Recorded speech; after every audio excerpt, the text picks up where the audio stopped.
today, this 25th day of January 2022. Good morning to those in the house who have got out early to get us started. Mr. Engineer, Mr. Producer, good morning. Good morning to all those in Radioland who Yes, are yes. out bright and early and who have made the time to be with us, and those who are joining us on the various social media platforms where we are live streaming. Good morning, good morning, good morning. Pastor Percival, a very special good morning to you, sir. Good morning to you, my dear sister Minetti. As one caller is deemed to call you Minetti That's my middle name. or Minetti. I'm Oh, Minette Minetti. oh, You didn't know? no, You know, like New York, you know? New York? no, I didn't know that. But wake up and live. Ah, what a word it is. Wake up from your slumber. Oh, Jamaican, begin to live. My simple thing is arise, shine, for the light is come. And God's glory is risen upon us in an individual way. But first thing, we have to make a decision to wake up. And somebody say wake up and smell the coffee. And I Yeah. don't drink coffee. Coffee Yes. causes me to go to sleep. So Not if I wake up in the morning and drink coffee, wake I'll up go and go right back back to to bed. go back to bed. But wake up and live, for the glory of the Lord is risen upon you, and that light that comes, the entrance of his light, brings knowledge, and that gives you information, gives you the understand that you need in order to chart your path for today. So wake up, as our prophet would say, as Robert Nesta Marley. Some people regard him as being prophetic in terms of his utterances and what he has said. So wake up and live, because there's so much that you can do. And as I said yesterday, as each of us are alive, God has faith in you that you're going to walk in purpose and walk into the destiny that only you alone can fulfill for your life. So wake up and live. Say it again. Wake up. No, I didn't mean it. Wake up and live. I follow your instructions, So I actually need to turn down my. wake up, wake up. Yeah. Yes, it's the glory of the Lord is risen upon us as individuals. And today is the 25th day of January. Mm. And I woke up feeling sure that I have a niece or a nephew That's their birthday. celebrating a A birthday birthday today. today. Wow. So, You're a great auntie, aren't you? or Mr. the Producer, other. she's a great No, auntie. a greater auntie would remember exactly which one, So- which one is celebrating. Somewhere between the 21st and the 25th. Okay, I so you have a probably would niece have and a missed it nephew. already. So more than likely, I missed one. Okay, all right, They're, wonderful. they're But I quite look forward to a close. Oh great day as gosh. you continue to speak about changes that are needed in the constitutional arrangement we have, especially in regards to the integrity in commission. I call it the anti-corruption designation. But anyway, you'll do your work Oh well. yes, we have those. But now I want to say a very special good morning to guests of mine who surprised Lowell and myself with a visit yesterday. Oh my goodness. If I'm a little blurry eyed this morning, it's because I enjoyed the visit a little too late into the evening. But good morning to Brother Jeremiah and Evangelist Irene. I know that they should be fast asleep, but who Mm. knows? They may. It's really been beneficial to have them in our home, blessing our home in the old, the traditional apostolic way, releasing their peace And over our blessings household. upon your Yes. home. It was a really uplifting evening, and there's something coming out of it that I definitely want to share with our listeners this morning. But good morning to the Winkles. Winkles? Mhm. That's their name? W-I. Winkle. Okay. Yeah. Are they German No, or South very African? Jamaican. Winkle. Yes, a young man who was a policeman in Jamaica, Mm-hmm. was injured at a fairly tender age. I think he's still under 40. Mm-hmm. And after recuperating, he was shot on the job. I Mm-hmm. think maybe multiple times. Anyway, sufficiently Recovered. badly injured to have gone to the US to recuperate. And you know how, um, as life would have it, met a woman, fell in love, got married, What? um, is in ministry there, Okay. and her birthday was yesterday. Okay. So visiting Jamaica for the birthday. Pastor, what's the name of that restaurant that you recommended for the escovitch fish? Because you know I gotta give a shout out to that lady. I mean, Farika Farika. You Smith. told me Blue Diamond and you laughed when I said it visit Montego Bay. It's not Blue Diamond, it's Blue Bamboo. Blue Bamboo. You did not even. It's a good thing. So I tell you, very discreet location. I mean, I never really even knew Yeah, but that there was there's a a history to restaurant that in that place, you know, location. because a lot of Jamaican music has come out of that The Blue location. Bamboo No, not where Blue Bamboo is located. or Grove Road. Grove Road, right? Grove Their Road, studio yeah. used to be there. The guy's a producer. He has a catalog of songs that is international. True Lowell. You know of Lowell is a music man, you know. You know that person? You know of Grove Road studio. Yes, man. Famous And a lot studio. of big artists have come out of it. You know? Yes, you're nodding, agreeing with Pastor. Yes, man. 'cause Yes, man. What We does must bring on Pastor know Lowell. about music? But you know, Lord, some of the shots that I release in the place. Oh, Pastor know them song there. There's some things you don't want to pursue. You mean like how Pastor know about music? What a great testimony to share with his listeners. That when, from his dance hall days. You ask a question, you get an answer. Yes. Here. She gonna get her answer. And she going down that road, Mr. Producer. She don't know where she going. No. This is a road that I'm traveling it with great confidence. All right. Anyway, it's 6:30. We've got the nod. Let's take our break. When we come back, we'll just, share with you what our approach is for today, how we're gonna be handling things with you this morning. So please stay with us. We'll be right back. We'll be right back. For a better choice in all your electrical supplies, A, authorized 3M dealer and better brand names. B, better service including free island-wide delivery. C, all major credit and debit cards accepted. It's ABC Electrical Sales. Shop number 8, Hagley Park Plaza, Kingston 10. Open Monday to Friday, 8 a.m. to 5 p.m., Saturday, 8 a.m. to 4 p.m. We make your electrical jobs as easy as ABC. Call 754-382-528 or fax 754-3659. ABC Electrical Sales for a better The choice. station that makes you feel good. I love the station. I think it's great. My station. Moving. My station. Moving. Keep it right here. Keep it right here. Fast FM. Keep listening. We're committed to reducing the impact of disasters occurring in Jamaica. We're ever ready to assist you before, during, and after a disaster. But everybody have a role to play, so make we work together and follow the plan. Whether rich or poor or where you come from, hurricanes affect everyone, so be prepared. Prevention is better than cure. Be prepared. Listen to ADPEM. A message from the Office of Disaster Preparedness and Emergency Management.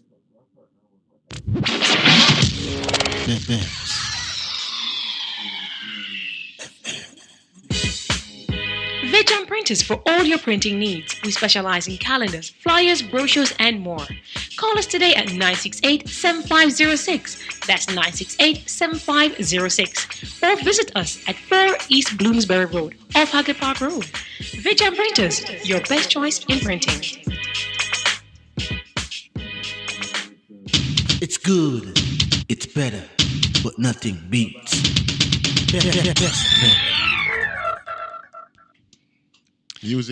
Music. Well, welcome back. It will be the music of our voices Yes. for the next few minutes. Just a quick thing. No, My brother, who is now deceased, who was a Rastafarian, You mean long deceased? It didn't just die. yeah, Oh. who is now deceased, long deceased, 10 years now. He used to have a sound system. Yeah. And him, And you were his assistant. This no, is where because we're him going. just get up and just play music. You remember those kind of times, though? They just put you in, and you have your big box of those vinyl records and stuff. Yeah, man. It was Lowell used to operate or something. yeah. So Pian probably crash at some point in time. Say yes, though. But music in our blood, right, Lowell?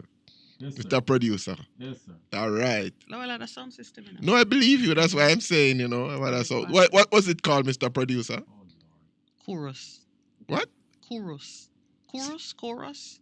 Okay. I was a part of one, yes. Oh, okay. But his was Black Diamond, Black Picture.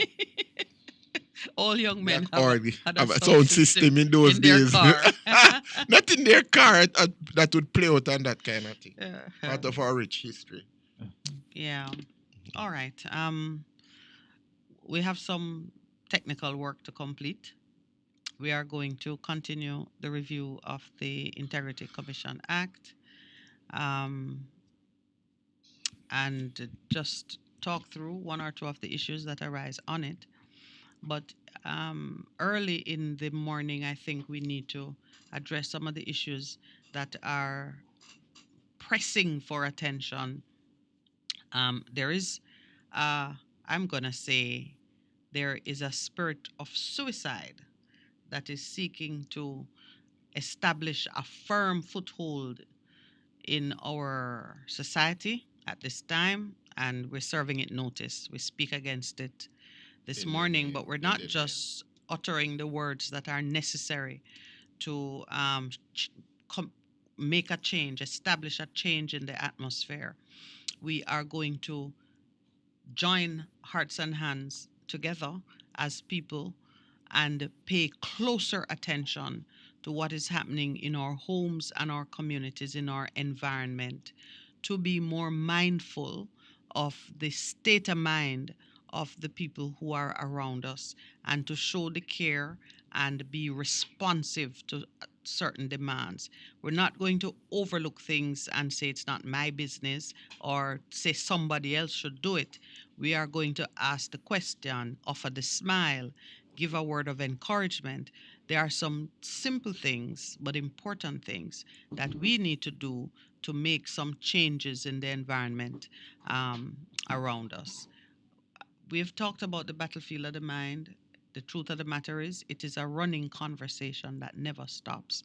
Because, as I have said, and many also are saying it now, some have said it before, in this age, the battlefield, the field of battle will take place in the mind, in the atmosphere.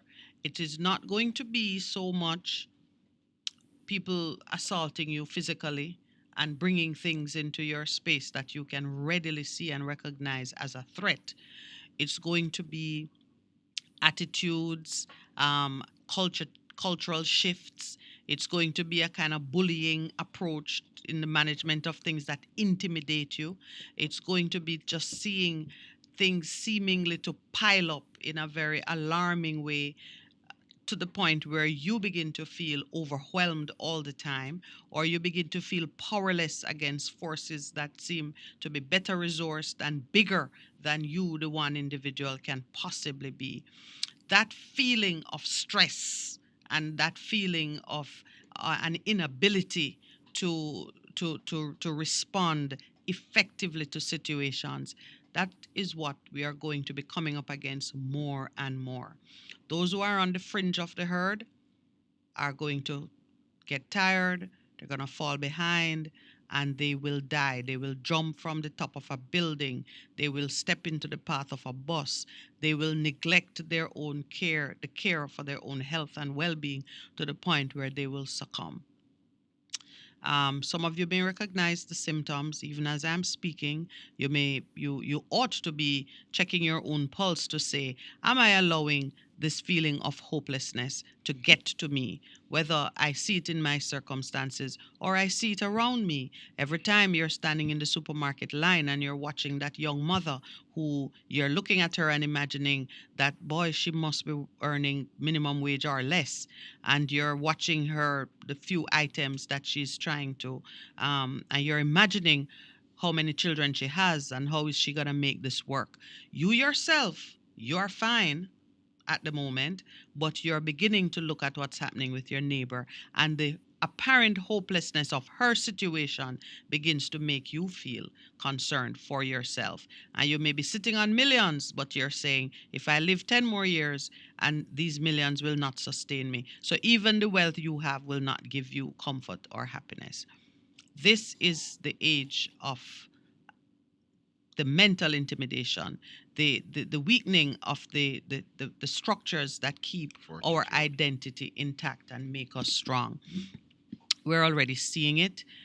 This morning's front page story on the Gleaner is so sad. One of them, so sad. The lady who died. 27-year-old young woman, Shanique Robinson. strong I'm sorry. enough to give birth and see the baby arrive in the bedpan in the hospital. God knows, was she on a chair? Was she on a bed? I don't know. I don't think in accident and emergency you're actually on a bed. So she somehow Actually moved she was into the able ward. to see her child separate from her body. She delivered the placenta herself, strong enough to not pass out and faint and give up when those very rigorous physical events were taking place.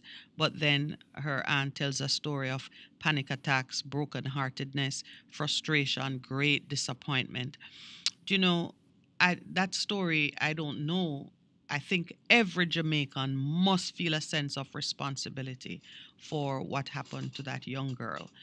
That murder, because one has to elevate it to a certain level for it to be actionable, that should sit on the conscience. Now, if the Prime Minister wants to cry, that there is something that could give him another bout of crying, because it speaks to a heartlessness in the system.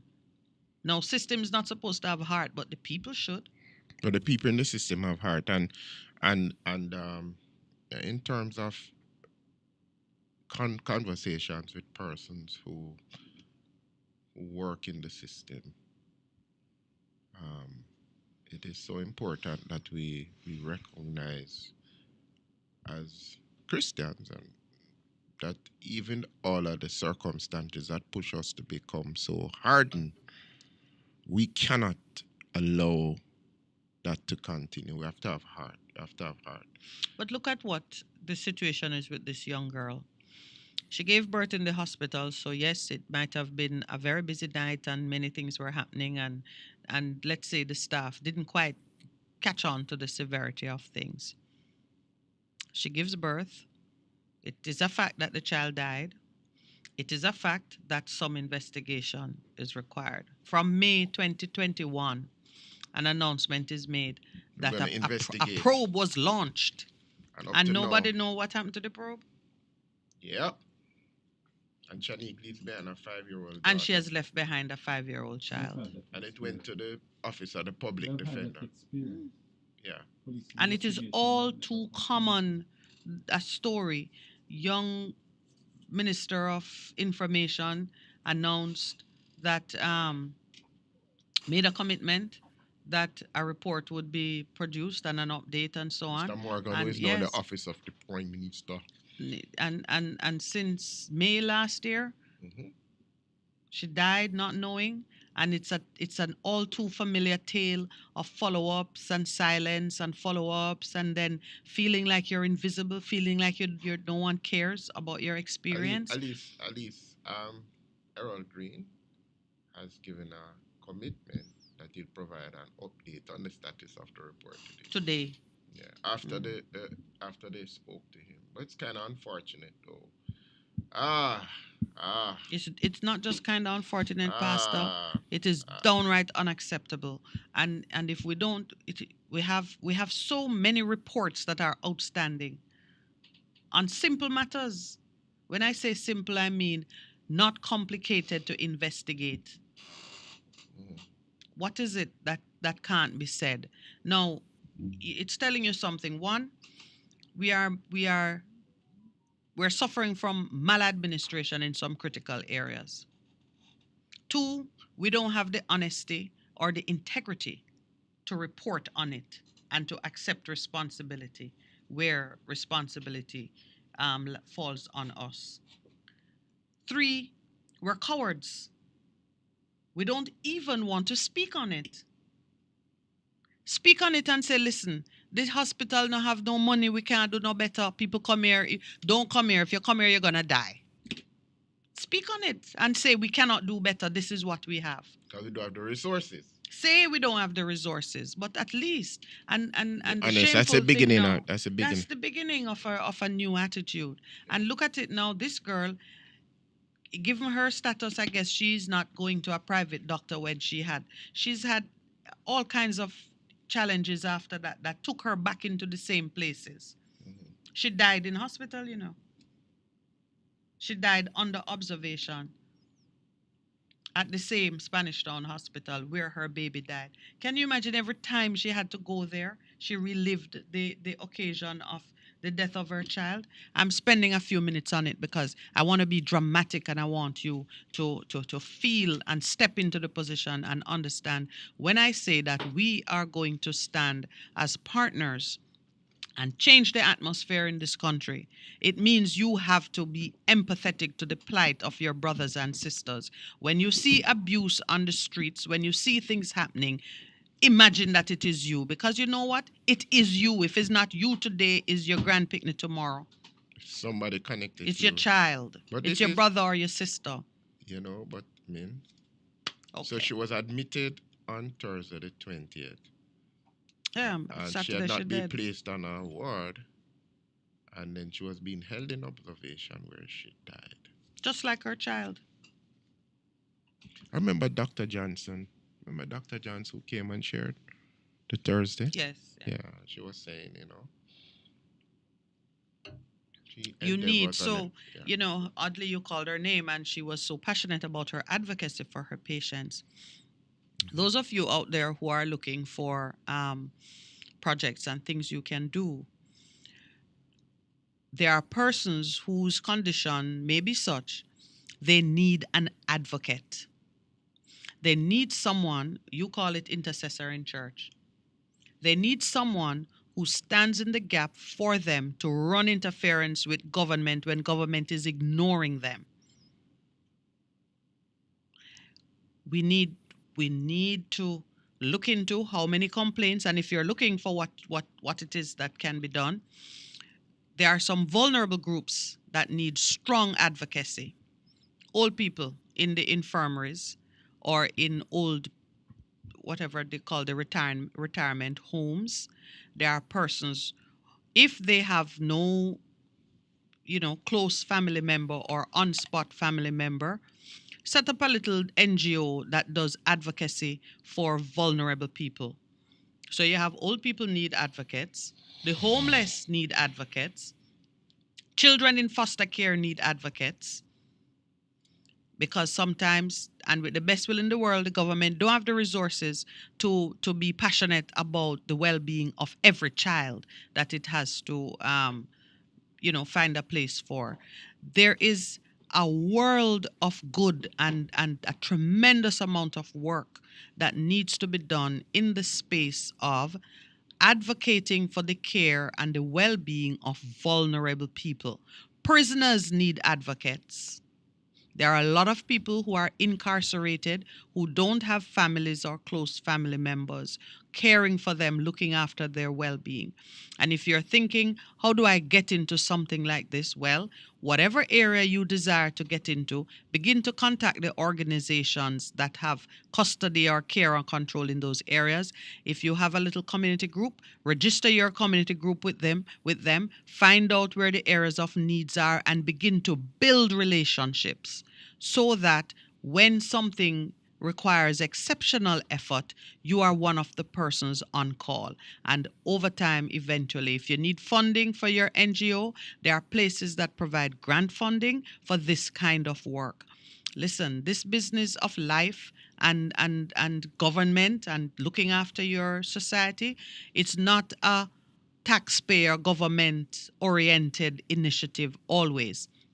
It's a partnership between civil society and government and the people who can benefit. So if you have an idea and you have a heart for doing things, please, there are some of us out there who are skilled in setting up organizations who can help you to get yourself established, who can help you to write the grant funding proposal.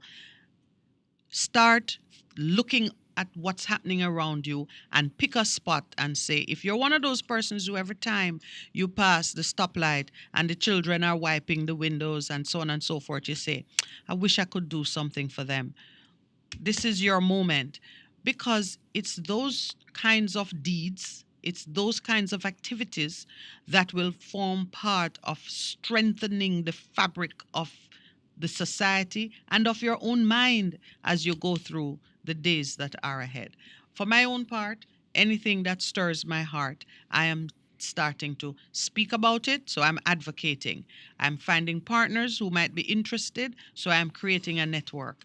You can do the same because it is necessary that we begin to function like that if we're going to change things. Pastor? You know, but I my simple thoughts on it is life is all about relationships. How we relate to people on a daily basis in a simple context. And if that simple principle that we have been advocating for the last 6, 7 months, which is you are your brother's keeper. Some of the times,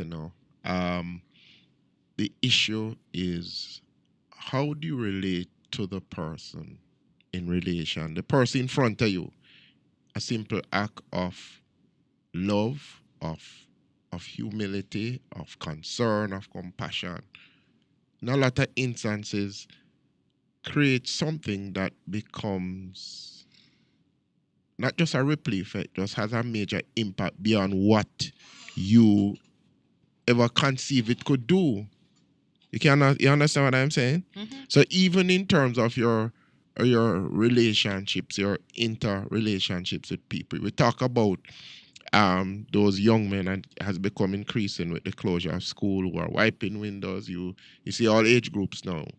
And if we were to just interact with that person, which says that the person in front of me in deprived situations or situations of lack is another human being, and we reach out in love to them, it says that, I matter. Because for a lot of us, these people are invisible. And that first we need to change. These people have lives, have real stories, that some of the times all they need is a word of encouragement. Start there. Start there.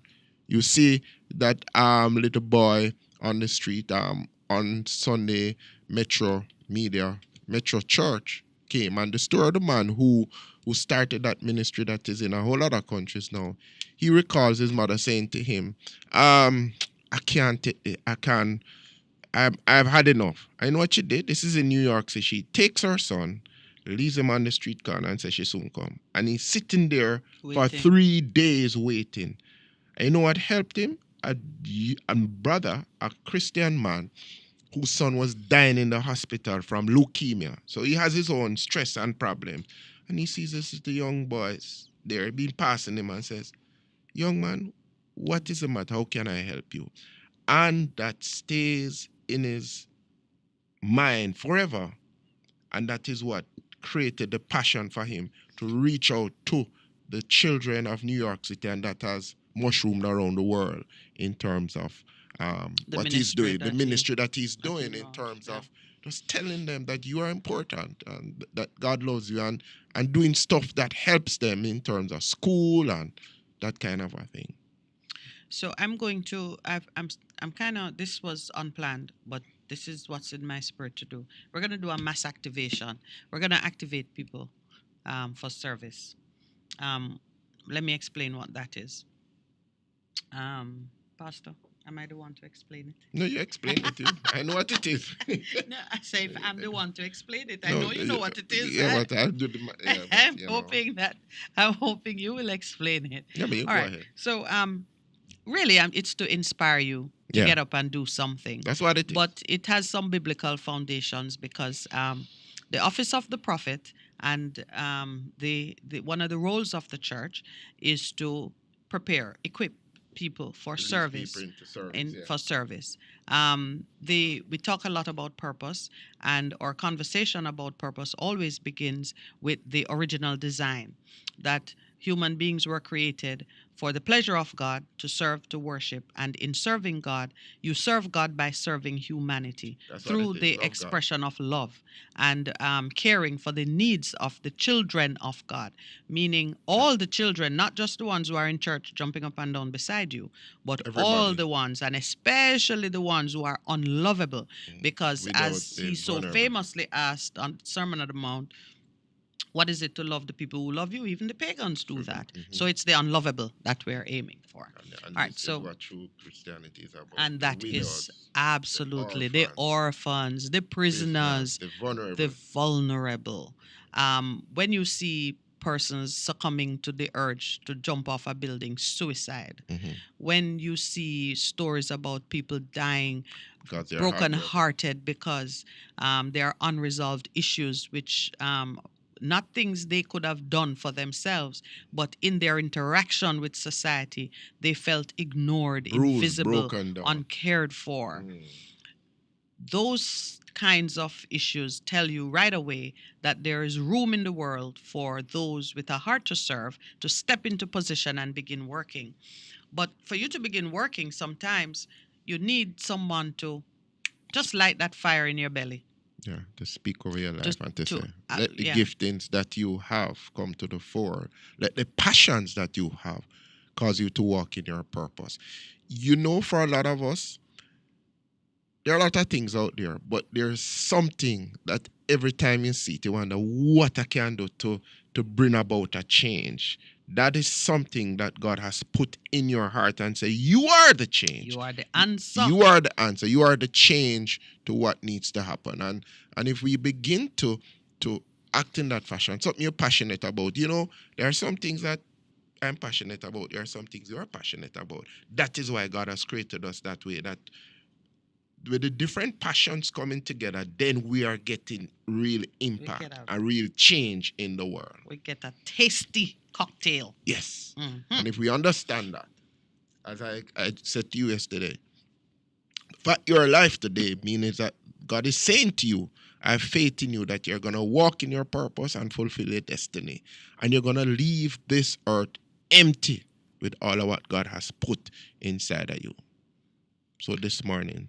So to all the persons who find yourself listening to Minette and Percy and saying, what about these two people? Why I can't stop listening? It's because there's a message in our voice, in the thoughts that we are expressing.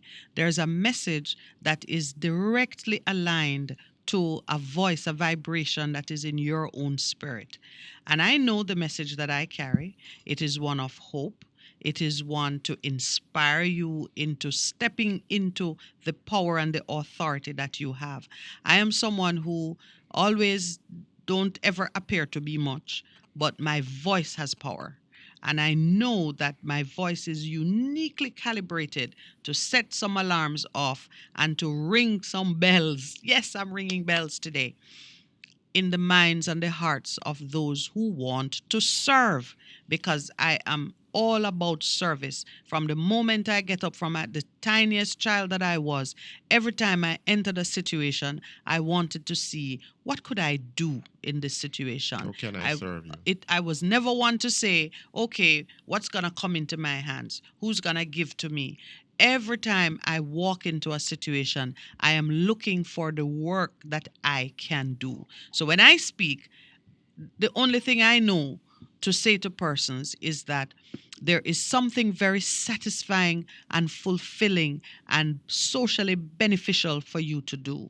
And it is for you to execute the things that you already have going in a manner that is a blessing to someone else. I tell you, it is the only time that you multiply what you have by giving it away. The only time. Give it away. Every other time that you give something, there's a depletion. Mm-hmm. But when you join that band of merry warriors servants who serve humanity, mm-hmm. by carrying out the mandate to show love and to build, you increase. And you increase in ways that you never even imagined, because you're not doing it to increase. Mm-hmm. And that's what makes the difference. Anytime you sit down and say, well, I have $10, I'm going to do this, that with it so that I can turn it into $1 million, you're going to fight for every coin that you get. But the day you release it into building others, being generous with it, genuinely wanting to see it flourish and grow in the care of others, you'll find that others will do the same in your life. Mm-hmm. And needless to say, we're talking about a mass activation. Here's my part in it. If through what I'm saying this morning, you decide to take seriously that idea that's been growing in the back of your mind to do this or that, and you know what it is as you listen, you are going to need some advice and structure. Call us. Between Percival and myself, we are only too happy to guide you into setting the first little stone in place for the idea that you have. And please remember, the greatest thing is to start small. Start where you're at. What is in your hand? Despise not the day of small beginnings. Yeah. If it's one person you have an idea to help, help them. Help the one. Just the one. Who knows? The one is the next prime minister, or the one is someone who will do something for your family. Impact. Just help the one. And from that one, you will find that your heart will be stirred for another. Don't make it unnatural. Don't try to, create something huge. If it is one idea you have, execute on it and just see what it becomes. And give us a call if you need advice, if you need a direction to go. I am going to do on one of these mornings, Percy, it's in the schedule, I'm going to do a session on how to start your own community-based organization. CBO. Yeah. We'll do a session on it. We'll go through the resources you need, the people who can help you, what you need to do so you can establish your organization. So that is the mass activation completed right on target for the 7 a.m. break. The real work begins, I think, when we come back. So please stay with us. It's better. We'll be right back.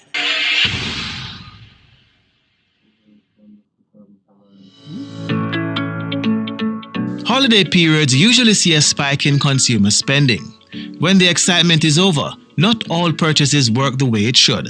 The next logical step is to bring the item back where you bought it.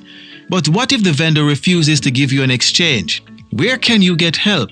And how much do you know about your rights as a consumer? The Consumer Affairs Commission (CAC) plans to help you answer all those questions and more when its planned public education campaign gets underway later this year. What we have done, we have looked at our core function, and in the way in which we have been able to carry out our mandate is through consumer education, through handling of disputes or complaints handling, and also market surveillance. These are the three-pronged approach that we use. And so what we have done, we have looked to see what can we do differently, how can we improve on what we are doing now. CAC Executive Director Dulcie Allen. The main targets for the public education campaign will be vendors and business owners, ensuring they are fully aware of their roles and responsibilities in an effort to reduce consumer disputes. Yes, we constantly have dialogue with the trade, with the providers, but we're going to be very intentional about our approach. We're going to be very deliberate because we believe if we can have our vendors a little more educated about what their responsibilities are to consumers and also what they have rights to and what their rights are, I think we can reduce significantly the types of conflicts that we have or the disputes that we have in the marketplace. The agency will also be hosting a series of town hall meetings geared at bringing business owners and consumers together. So for the first, we're going to be having quarterly sessions, something similar to like a town hall meeting where we have engagement of both the consumers and the providers of goods and services, and to see how best we can interact, how best we can share what is happening. Because in the marketplace, both parties are significantly important. We can't have a market without consumers, neither can we have one without the providers of goods and services. So that type of partnership is what we really are going to be promoting in the new financial year. Ms. Allen says during the town hall meetings in particular, the agency will be sharing information in several areas. So we're going to be hoping to share with them some of the provisions of the Consumer Protection Act. And also we're going to be using some advocacy as well, because even though some things may not be a breach of the Consumer Protection Act, there are some good practices that we want to see our vendors adopting as we go forward. Ms. Allen notes that consumers don't have to wait for the planned activities, as a wealth of information is available on the agency's website, cac.gov.jm, and its mobile application. We are here for you. We provide information for you. We put the information on our website. Sometimes we publish them in the newspapers. And you can call our offices. You have all the information, to make contact with us. And we want you to know if in the event you have a challenge with any transaction that you would have undertaken and you're not able to get the requisite redress, that we are here at the Consumer Affairs Commission to assist you. Executive Director of the Consumer Affairs Commission, Dulcie Allen. Make sure to stay close to the CAC's social media pages and website for announcements on the dates of the town hall meetings. Make sure to stay close to the CAC's social media pages and website for announcements on the dates for the town hall meetings. And for more information, call the Consumer Affairs Commission CAC at 1-888-991-4470 or visit cac.gov.jm.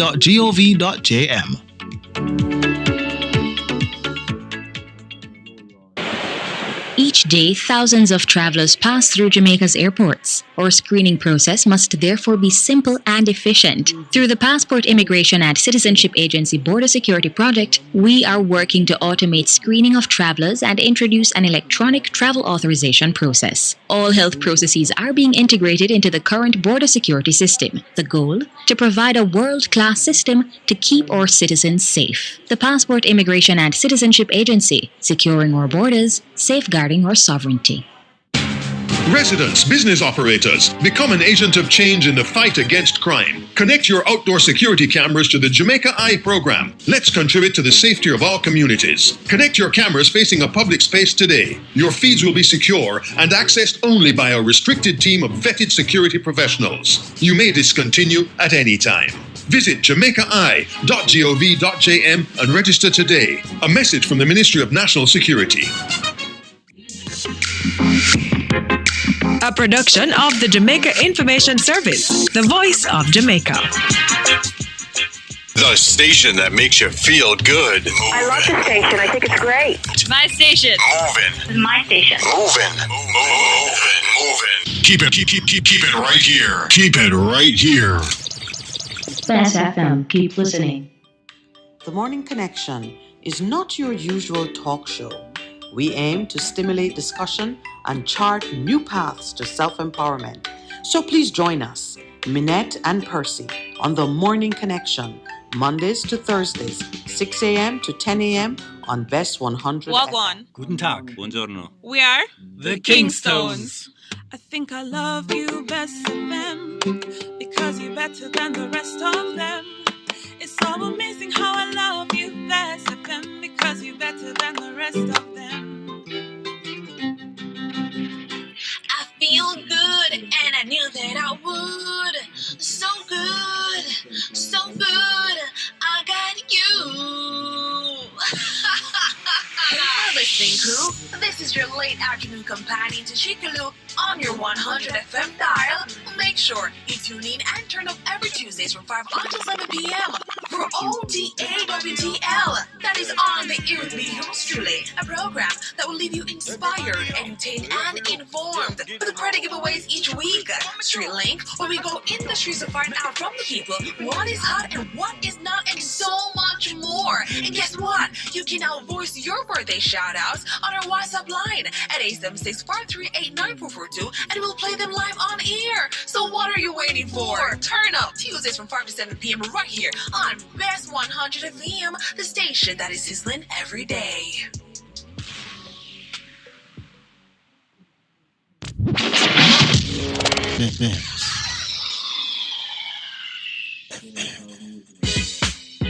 Veg Print is for all your printing needs. We specialize in calendars, flyers, brochures, and more. Call us today at 968-7506. That's 968-7506. Or visit us at 4 East Bloomsbury Road, off Hagley Park Road. Veg Printers, your best choice in printing. It's good, it's better, but nothing beats. Best. Good morning and welcome back to the Morning Connection. We're so pleased to be with you, Percival and myself. This is a difficult time in the life of our nation, and we don't take it lightly that we have the opportunity to speak to you in the mornings. As you know, there was a time when we were considering moving the time slot because truly it's a struggle sometimes to juggle everything and to be here at this hour of the day. But the more we thought about it and saw how our listeners were responding to us, we realized that it is a rare privilege to have the opportunity to set the course of someone's day, to speak with you so early in the day when you are yet to confront some of the challenges or some of the joys of the day. And so we've held on and we are continuing to do our best. I was saying to Pastor Percival during the break that as I caught up on some of the messages coming to us on the live chat. Good morning, Canada, and good morning to those in New York. Let's see. Queens, New York, in the house. Morning. I haven't seen this. I tell you, you're finding us. I hadn't seen you in a while. And good morning, Roberto. On the Facebook Live, we're seeing some wonderful old friends giving us, well, I say old friends, meaning to say they are friends of longevity. Not that they're old, because you're all so young at heart. Really no. But I gotta Really say good no. morning to my Anybody is your great friend great is mature. They're to not my old. great friend Joseph and to Mr. Beckford, who has healed us up online.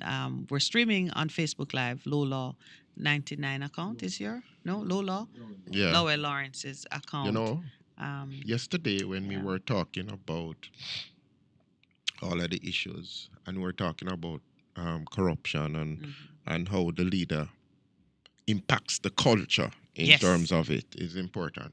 This is a letter from the grave by Luke Quinoa, the guy who is from Singapore. Singapore. He says, the first thing we recognize is that quality leadership is non-negotiable. Understand that ordinary people get all the blame for the country's problems under the pretext that if the followers are bad, then leaders will be bad. I disagree. If the leaders are good, the followers will be good. The leaders take the critical decisions and show direction. That is why they are called leaders. It is the dog that should be wagging the tail, not the tail wagging the dog. Don't blame passengers for bad driving. Countries are transformed by good leadership. Why does a country need competent and exemplary leadership? Development starts from visioning. No good country develops by accidents or coincidence. Development is planned. Leader who must understand the critical issues puts together a team, shares his vision with them, assigns them responsibilities, and leads from the front. Interesting. Somebody sent me this in my WhatsApp, and you can find it under mauritiustimes.com in terms of I only have one the quarrel equality. with him. Yeah. What's that? The best leaders don't lead from the front. Okay. All right. If nobody, so we'll go, you know, but it's just he's They just set a talking. course. They set a course. They set a course. Lead, so I read there's a quote by somebody that says that leaders build consensus in terms of moving forward. Yeah, it's important. I was teasing in there with that one, because we have talked about the good shepherd, the good shepherd who will actually leave the sheep. He's the leader, you know, but he will actually leave the 99 to go find the one that is lost. But he's still leading.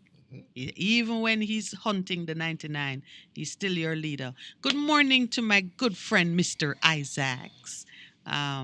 Of course, there was a birthday celebration in your house not so long ago, and I am really looking forward to my birthday sitting down. Yeah, when is your birthday? In the best month of the year, February. July? No, February. You know, I said that, but leave you alone. Well, Everybody says their birthday, you. their month is the best month of the year. Well, let me tell you, my birth partner was born in July, so. Okay. Sorry, not July, February. Okay. So my mother is in February. Okay. And I'm in July. Okay. But all of her children's birthday is also a big day for her too, because she was the partner Yes. in I the like that. event. I like that concept. Yeah. Yeah. So she stands guard. Over all of our children. Yes. For all of our children. So my mom on the weekend. Also we'll be celebrating with you in. So those who sang for Lowell, please warm up your pipes. Pastor will be celebrating in February. But no, thank you for that word from the grave, as you called it, because the Singapore experience is being touted with great frequency these days as we look at where Jamaica is and what Jamaica needs to do. And some people said couldn't work here because it was matters. authoritarian. But the fact is, the leader finds a way to get it done on behalf of his people. Whatever system there is, leadership is what moves people forward. And you set the course. A good leader sets the course. And then, of course, he makes sure that he has his derricks in place to ensure that none gets left behind. That's a big shout out to Milton Maraj, my friend from high school. We're on WhatsApp and we're talking, and he sends that to me and the other things like the report. He was the person who sent it to me and says, yeah. So that's how it is. This technology allow people to feed you while you're online. I mean, I can't tell you how many times someone on the chat may say, look at so-and-so, or did you know about so-and-so? And you're able to just go to it right away, and, it's as if. So we do give credit to those who, in their support for the program, allow us to broaden the scope of what we offer and what we talk about. That's right there in keeping with what I've encouraged others to do earlier, as I say, come on now, in order for us to survive, hearts and hands, link together. Working. Bring out the ideas that you have. Working. And yes, we're going to do a session on starting your own community-based organization. CBO. Just to... I would take it for granted that people know, because when I was still in the Maxfield Park area, we had to help to guide the people in terms of setting up their own community-based organization. That is important, because a community-based organization leads to empowerment of the people. They know what their issues are, and they can now coming together and move the process forward. So, wake up and live, people. Wake up and live. Wake up and live. So you're activated to do great things. Yes, and we are doing our part. We activate you this morning. You've been activated for service. You've been activated for service, to fulfill your passion, to walk in your destiny. I used to jokingly say to persons after they come in contact with one of them, I say, you're in the army now. Tell me about it. Yes. Did I say that to you too? We're in the army a long time. You're in the army now. Yeah, man. All right. I want to just look at a few of the other amendments that are worth pursuing with the Integrity Commission Act. So just to recap very briefly, the seminal change that I would recommend is that the organization ceases to be a commission of Parliament and takes its place as an independent, fully accountable to the people of Jamaica organization that handles the issues of corruption, taking the complaints, investigating the complaints, prosecuting the complaints, and administering a raft of penalties and so on that allows it to be effective. That is the seminal change which I am recommending. It has been established as a commission of Parliament, and while I am not giving you an exhaustive overlay of what a commission does, suffice it to say it is limited in several ways, the most critical of which is it is accountable to Parliament, and it is accountable to Parliament directly, and then Parliament tell the people what it chooses to. That's how I'm putting it. It is not directly accountable to the people of Jamaica and subject to the checks and balances that other agencies of government have to endure, just, to ensure financial prudence and such. So that's the big change. it should not be a commission of parliament because there is an inherent conflict to me that has not been overcome by the provisions of the current provisions of the act. There's a conflict in having your watchdog be answerable and subject to you.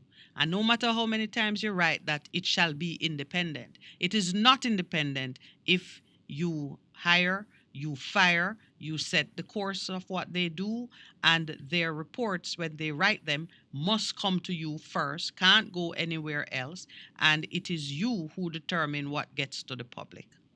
That is not um, that is not desirable if you are truly trying to set high standards of integrity. So that's the first one that we went through yesterday. Other things came up, as you know. Pastor made an excellent point about having common, relatable definitions of corruption and integrity so that a cultural change could take place on the ground where citizens and leaders are behaving to the same standard and talking the same language. All right. So, picking up from yesterday, sections 8 to 15 of the Act deals with the appointment of commissioners. Commissioners are appointed by the Governor General, and they are appointed from a very limited pool: retired judges, retired civil servants of a certain level of seniority, exposing them to the ins and outs and the mystical functionings of government bodies.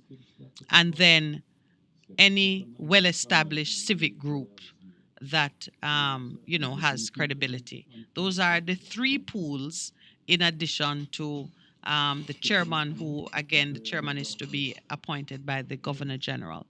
In my view, the pool of candidates far too limited, and I did not believe it had sufficient room for involving the public, the ordinary man. And I also believe that an appointment by the Governor General, not only because we want to move away from the Queen, but an appointment by the Governor General would also be unacceptable if you are seeking to have an independent organization. So this provision requires amendment to accord with the recommended status as an independent agency. The categories of persons from which such appointments can be made should not include two groups of retirees. And I'm not being ageist, but really you need younger and more current day perspectives on corruption, on technology. There are so many things that the generation gap causes a loss from generation X or Z. Yes, and how the fight against corruption needs to be forward-looking all the time. There are ways that things can be stolen in this modern day age. That's why I have cybersecurity. That the old people don't even know that a theft has occurred. I'm just saying. So we can't draw so heavily. You do need this. I believe balance that transfer of knowledge should be taking place between young and old, and that it's teamwork. But we have restricted ourselves to drawing from two pools of retirees. We need younger, fresher, more technologically savvy experience among the bank of commissioners. Additionally, the process of appointments should include public hearings. That's what you're proposing. That's my proposal. How it sound? Should include public hearings, and candidates should be proposed by both government and opposition members in equal numbers. As I thought about it, I said, the truth is, yes. Remember that I've included the chairman. So it has a structure which includes civil society, and I've made that point. So the Integrity Commission is usually one of the agencies that the opposition will press to investigate, to do its job. So it's an important element in maintaining balance. Therefore, the voice of the opposition in proposing candidates has always got to be strong. So I think if you have eight, if you have 4 and eight, 4, then or each 8 and 8. or And then you select the 4 and then like you public and then hearings. you buy public hearings. There you go. So I know for sure that we need to involve the public in the process of selection. Public hearings and candidates should be proposed by both sides. Yes, the chairman should be selected by the confirmed commissioners at their first meeting. Shouldn't have a chairman being imposed on the group by any one side or by any political process. Okay. I think if you have selected, as you say, That's out of the box. if you select 8, when the 8 meet, let the 8 decide who among them should be chair. The position of executive or managing director should be open to foreign nationals. Okay. Inviting the diaspora. Yes, so that you can pull from the diaspora and elsewhere. And then, of course, when you're doing amendments like this, then conditioning amendments to all the relevant sections would have to be done to give meaning to it. So that's... bringing somebody from Singapore. You could, for example. Yeah. And you can take them at executive level, or you could take a foreigner as a commissioner. I mean, really, you want to pick from the best. You don't want to be limited. Commissioners should be considered public officials for all purposes and should be ineligible for other public office once their tenure has ended. This would avoid the potential for any conflict and misuse of information obtained whilst serving in that capacity. Because remember now, you're going to get every kind of complaint about wrongdoings by every kind of person. And you can't, when you leave the office, then go and be standing on the podium for one party or another, offering yourself for office as a parliamentarian, because you would have seen too much of the garbage or the dirt for your opponents on people. So it's a position that when you step into it, you need to know that it's gonna take me out of running, and maybe you can set a time period if you know they can't run for 10 years or 6 years after, whatever it is, but would refine it. And then the other amendment I'm proposing, Section 32, is the section that deals with the DPP. This is the section that says, so, it's one of the incongruities in the act that you have a section that says that they have the right to prosecute. And then you have another section that says the right to prosecute is subject to the powers of the DPP. You don't have the right to prosecute. You can't. So, yeah. Anyway, Section 32 is the section that renders the prosecutorial powers of the Commission subordinate to the Director of Public Prosecutions. We would recommend that the Corruption Agency be given its own original powers and that a raft of remedies uniquely tailored to affect offenders in the pocket, reputation, and career be developed. Hear me on this point now. The whole purpose of tracking corruption in high office is not necessarily to punish for criminal activity, because we have any number of laws that deal with larceny of a servant, obtaining money by fraud, misappropriation of funds, and so on and so forth. Those are established criminal activities that have a recourse in the law. That's why the DPP was. The reason we track corruption is because the act of corruption in a political office is not necessarily a criminal offense. A misuse of your authority. Corruption is the misuse of your authority or position to enrich yourself or people related to you. It's not necessarily criminal in that no one could show that you stole. No larceny as a servant would have taken place. It's a nod and a wink and a turning of a blind eye and an appointment of a person and a coordination of activities that any one strand of activity might not amount to much. But when you stitch them together, you get a fabric that speaks a whole different to a whole different thing. So even the culture of blie in our country. Yes, what you call a blie. So the agency that deals with corruption should have the power to respond to those unique set of circumstances. And while it may not be criminal and put you in prison, it should certainly disentitle you from further service. It could render you ineligible to to serve under the Representation of the People's Act. It could affect your fit and proper standing in some other places. It needs to hurt in the reputation, in the pocket, and career-wise. It's not going to be difficult to prove. You always No, say it's to not. me. It is the same thing we do. It like in the disciplinary committee of every profession. That's what it does. Okay. That's what it does. So you are saying criminal, in terms of your definition, is you can indicate that the intention was there and they actually did something that followed up their intention. That's what you mean by being criminal. No. Criminal offenses. So some criminal offenses are common law offenses because it's so obvious that that's a crime. Like if I kill you without provocation. Some are created by statute, meaning a definition is given to it and a law is created that says if you do this, it is a crime, and it is you're liable to a certain kind of sentence, usually imprisonment or fines that send a message to society. So But you have another set of activities which society can speak against.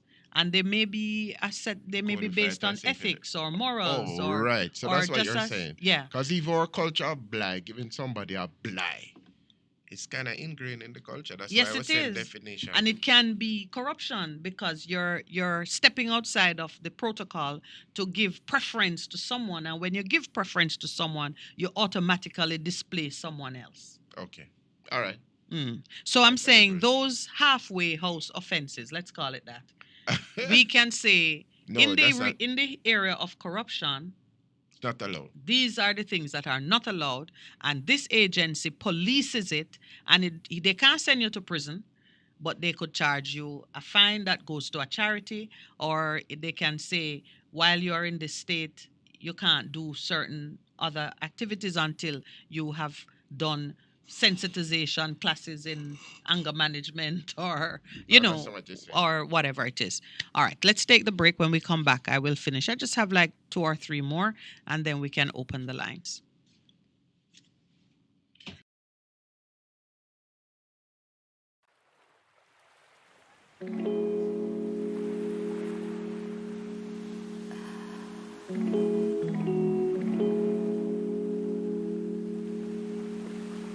The Morning Connection is not your usual talk show. We aim to stimulate discussion and chart new paths to self-empowerment. So please join us, Minette and Percy, on The Morning Connection, Mondays to Thursdays, 6 a.m. to 10 a.m. on Best 100 FM.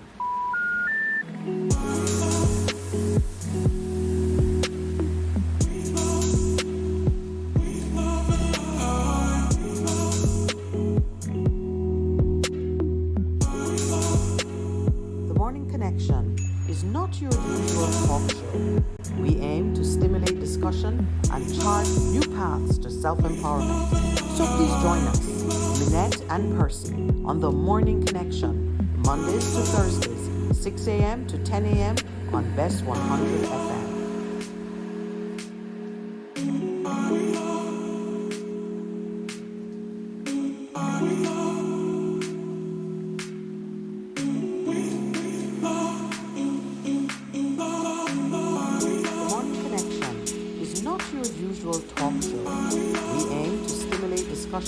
And chart new paths to self-empowerment. So please join us, Minette and Percy, on The Morning Connection, Mondays to Thursdays, 6 a.m. to 10 a.m. on Best 100 FM.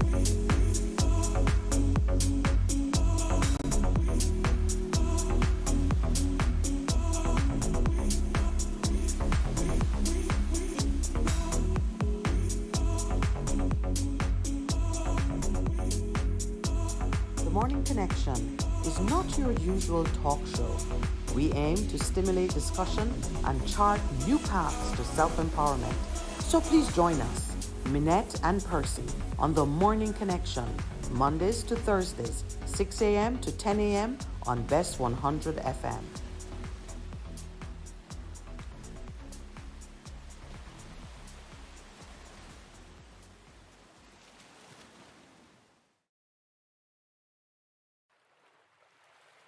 The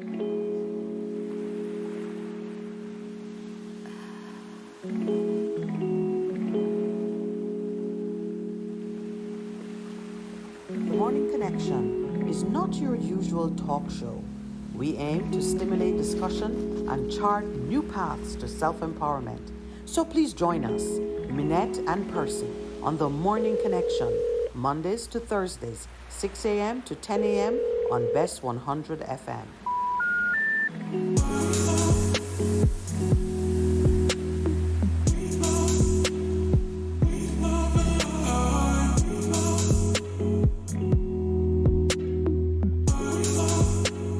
The Morning Connection is not your usual talk show. We aim to stimulate discussion and chart new paths to self-empowerment. So please join us, Minette and Percy, on The Morning Connection, Mondays to Thursdays, 6 a.m. to 10 a.m. on Best 100 FM.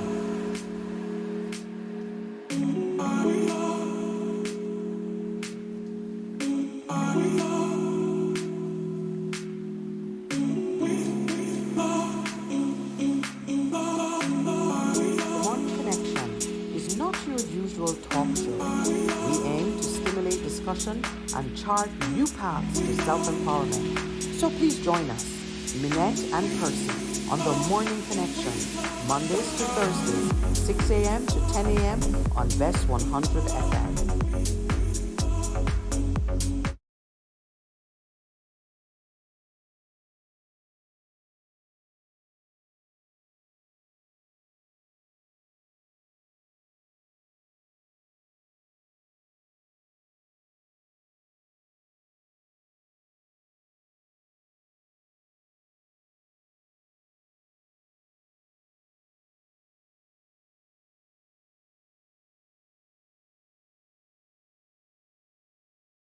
Out for you, and they do everything I say are corrupt, and they vilify you in regards to it. How do you prevent that in terms of what you're proposing? So that was the question. Right. And so, and my answer to him was that we have to move away from this world of unwritten codes and, you know, set the procedure based on your feelings on the in the moment of the day. We need to have established practices and procedures, codes of conduct, guidelines that allow the commission and allow citizens to know what are the standards when a breach has occurred, so that you don't leave yourself vulnerable to that kind of manipulation where people make up breaches and make up situations. We are generally very shy.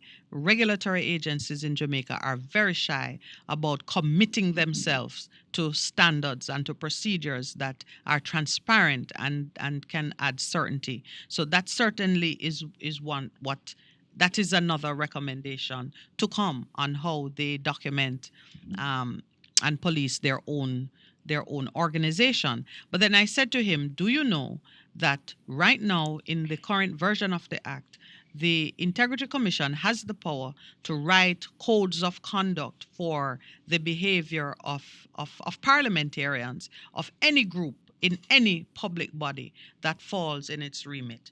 And that caused me to go, and I'm sharing it with you because we have on this program talked about, and when Senator Floyd Morris did his interview, when we interviewed him, we spoke about the need for codes of conduct and why it is that parliamentarians and the senators and so on, people behave in such a shabby manner towards one another with impunity.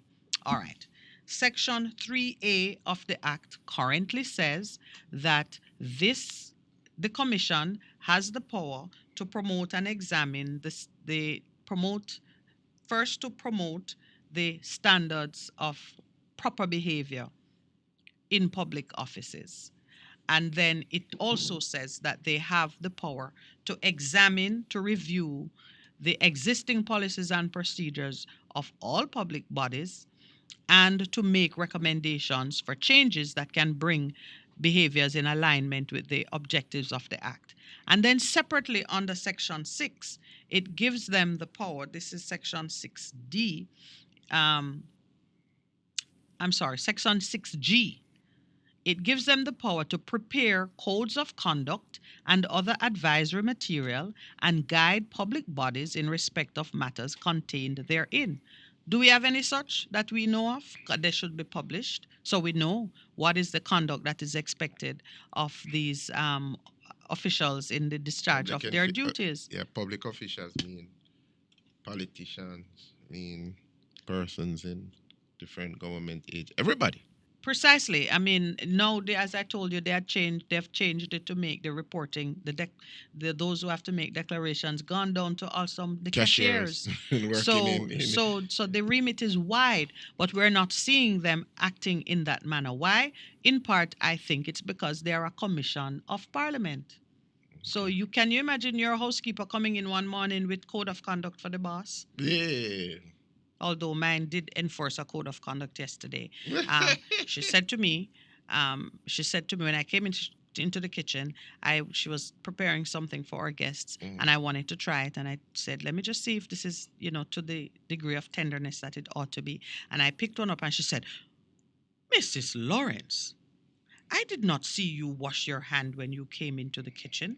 So I said, Sabrina, I'm coming. I have washed my hands. I didn't just arrive in the house, I'm explaining myself to my housekeeper. She says, well, Mrs. Lawrence, I have one rule. And whenever I come into the kitchen, no matter where I'm coming from, I wash my hands in the kitchen. Good for you. So she has a hand washing rule in the kitchen for herself. Code of conduct, which my lady was enforcing against me. Didn't matter that my hands clean, I just clean up myself since becoming the house. But the point I'm making is that she did it, and I've taken it with grace to the point where I'm sharing it. And I'm grateful for it because it betrayed to me, whether she intended to or not, that she's maintaining a high standard for the care of the food that she gives me. Wonderful. So I am pleased by it. But do you see that happening everywhere? People showing up with code of conduct for the people who can fire them. No, you don't see that happening. Michael Cohen says online it is a case of Russian dolly. Oh yes, he did. The babushka dolls. I have a set. They're beautiful. Okay, so that's my proposal, that the corruption agency is given its own original powers, not subject to DPP, and that a raft of remedies uniquely tailored to affect offenders in the pocket, the reputation, and career be developed. A system of monetary fines and demerit points can be used to disqualify offenders from further service, remove or suspend certain privileges, or generally affect their eligibility to serve under the Representation of the People's Act. Criminal prosecution by the DPP should be one of several options to be pursued. Now, if your member of parliament, because he behaves so shabbily, has been barred from the House for the next 3 or 4 sittings, and your business can't be handled because he has caused offense amongst his colleagues, you, the voter, need to know whether you should send him back. Oh. You see what I'm saying? So one of the things, which is a wider thing in the Constitution, the power of recall. Okay, and then Section 34, this is a provision that says Parliament can compel the production of a report at any time. That provision should be removed. And it compromises your independence, and it presents now a real conflict of interest if the commission is working on, say the commission is doing something about the prime minister, and Parliament compels a report on it, because there's no limit to what Parliament can ask them to do. They are accountable to Parliament. So of course you've heard me on that one. I think the reports should be made for public consumption on a quarterly basis, with annual reports produced in the usual way that agencies do it. Right now, there is no requirement in the Act for a report to be made on a specific cycle. You have Parliament compelling a report at any time, and then you have annual reports. So they publish an annual report. But to speak to the people, to let us know, I think quarterly at least, we should know what they're doing. Investigating what is out Absolutely, yes. Section 36 deals with complaints to the commission. So it's just a provision allowing you to complain. It doesn't say it does say that they need to respond and create a log of the complaints, but they don't set no time limit. So, for example, I've sent 2 complaints to the Integrity Commission, and I did get back the very prompt and courteous acknowledgement of receipt, and after that, nothing. And one of them is since, must say, 2018. But you see, they're accountable to Parliament. They're not accountable to me. And they should be accountable to the Of course. Exactly. Yeah. They should be So accountable some to of this is first-hand knowledge I use when I say they should take a decision within a stated time period, no less than 21 days. Either something happened or it didn't happen. And either an investigation will ensue to inquire into various other matters, or there's no case. But don't sit on it for 2-3 years. The Commission must be held to strict standards and timelines for responding to and investigating complaints. Section 39 has the time for making statutory declarations. Breaches of these provisions should be punishable by the imposition of daily fines for the period of delinquency. Would that make a good chunk of money off the Prime Minister if we had those provisions, as well as liability for prosecution? Right now, it just says you're liable to be prosecuted. Demerit points can be accumulated to limit eligibility for service in the future. These can become matters which voters and political parties take into account when vetting candidates. If such delinquency results in automatic disqualification from political representation, the filings will be taken more seriously. Section 41 creates a fixed penalty payment scheme as an alternative to criminal liability. This should be removed. Those who run afoul of the road traffic laws with regularity know about the fixed penalty scheme, they get to remove your life. which is what happens when you get a ticket and it says you can pay a fine of X and you don't need to come to court. That is the fixed penalty scheme. You really plead guilty, but you don't have to do it in court. Mm-hmm. You just go pay the fine. So a similar thing is being given to politicians in the area of corruption. We've got to be crazy. This offense, and you can do that if for failure to file declarations. The failure to file declarations is like the first sign that there's trouble. That there's something And it wrong. is it's far more insidious than it appears, and it should not be addressed in this manner as though it were a road traffic offense. The reasons for non-filing can be the very root of the corruption we are seeking to unearth and dislodge. It don't necessarily mean that you didn't make the time or you forgot. It could be that you haven't figured yet how to hide the thing that you need to hide. And so you can't file it. And you would go, they charge you and you just go and pay the fine, but you get enough time to, you figured out now what you need to do. Yeah, but that's true. There should be no fixed penalty payment in the area of policing corruption. Section 51. This is a restriction on disclosure by the Cabinet Secretary. Meaning the Cabinet Secretary can say, the Cabinet Secretary can tell you to withhold information, essentially. What do you mean withhold information? All right. Non-disclosure instructions you see come from the Cabinet Secretary. So the Cabinet Secretary can tell the Commission to zip it. Are you serious? Yes. Let me read it specifically. I'm just going to it. 51, 43, 48. Okay, we're there. 51. Section 51 says, where in relation to the disclosure of any information or document, the Secretary to the Cabinet, acting on the direction of the Cabinet, gives notice to the Commission that the disclosure by the Commission of any document or information specified in the notice or any class of document information so specified would involve the disclosure of the deliberations or proceedings of the Cabinet or any committee thereof relating to matters of a secret or confidential nature and is likely to be injurious to the public interest or prejudice the relations of Jamaica with the government of any other country or with any international organization or prejudice the detection of offenses. There's a long section saying the Cabinet Secretary can give instructions for the Commission to keep quiet. Should not be so. I think those matters should be at the discretion of the Commission. Let me see if I understand. the cabinet secretary On the instructions is of like cabinet. the permanent secretary. So the politicians can tell the cabinet secretary, boy, this going to make you look bad. Yes. It's going to make us look bad. So tell the commission to shut up. Yeah. Right. That's unfortunate. So they actually put that in a law. Yes, it is in the law. But you see, it is a commission of parliament. But I'm just thinking, so the whole trust for truth is just thrown through the window. Because if you tell the truth, you don't have to remember what you said, sir.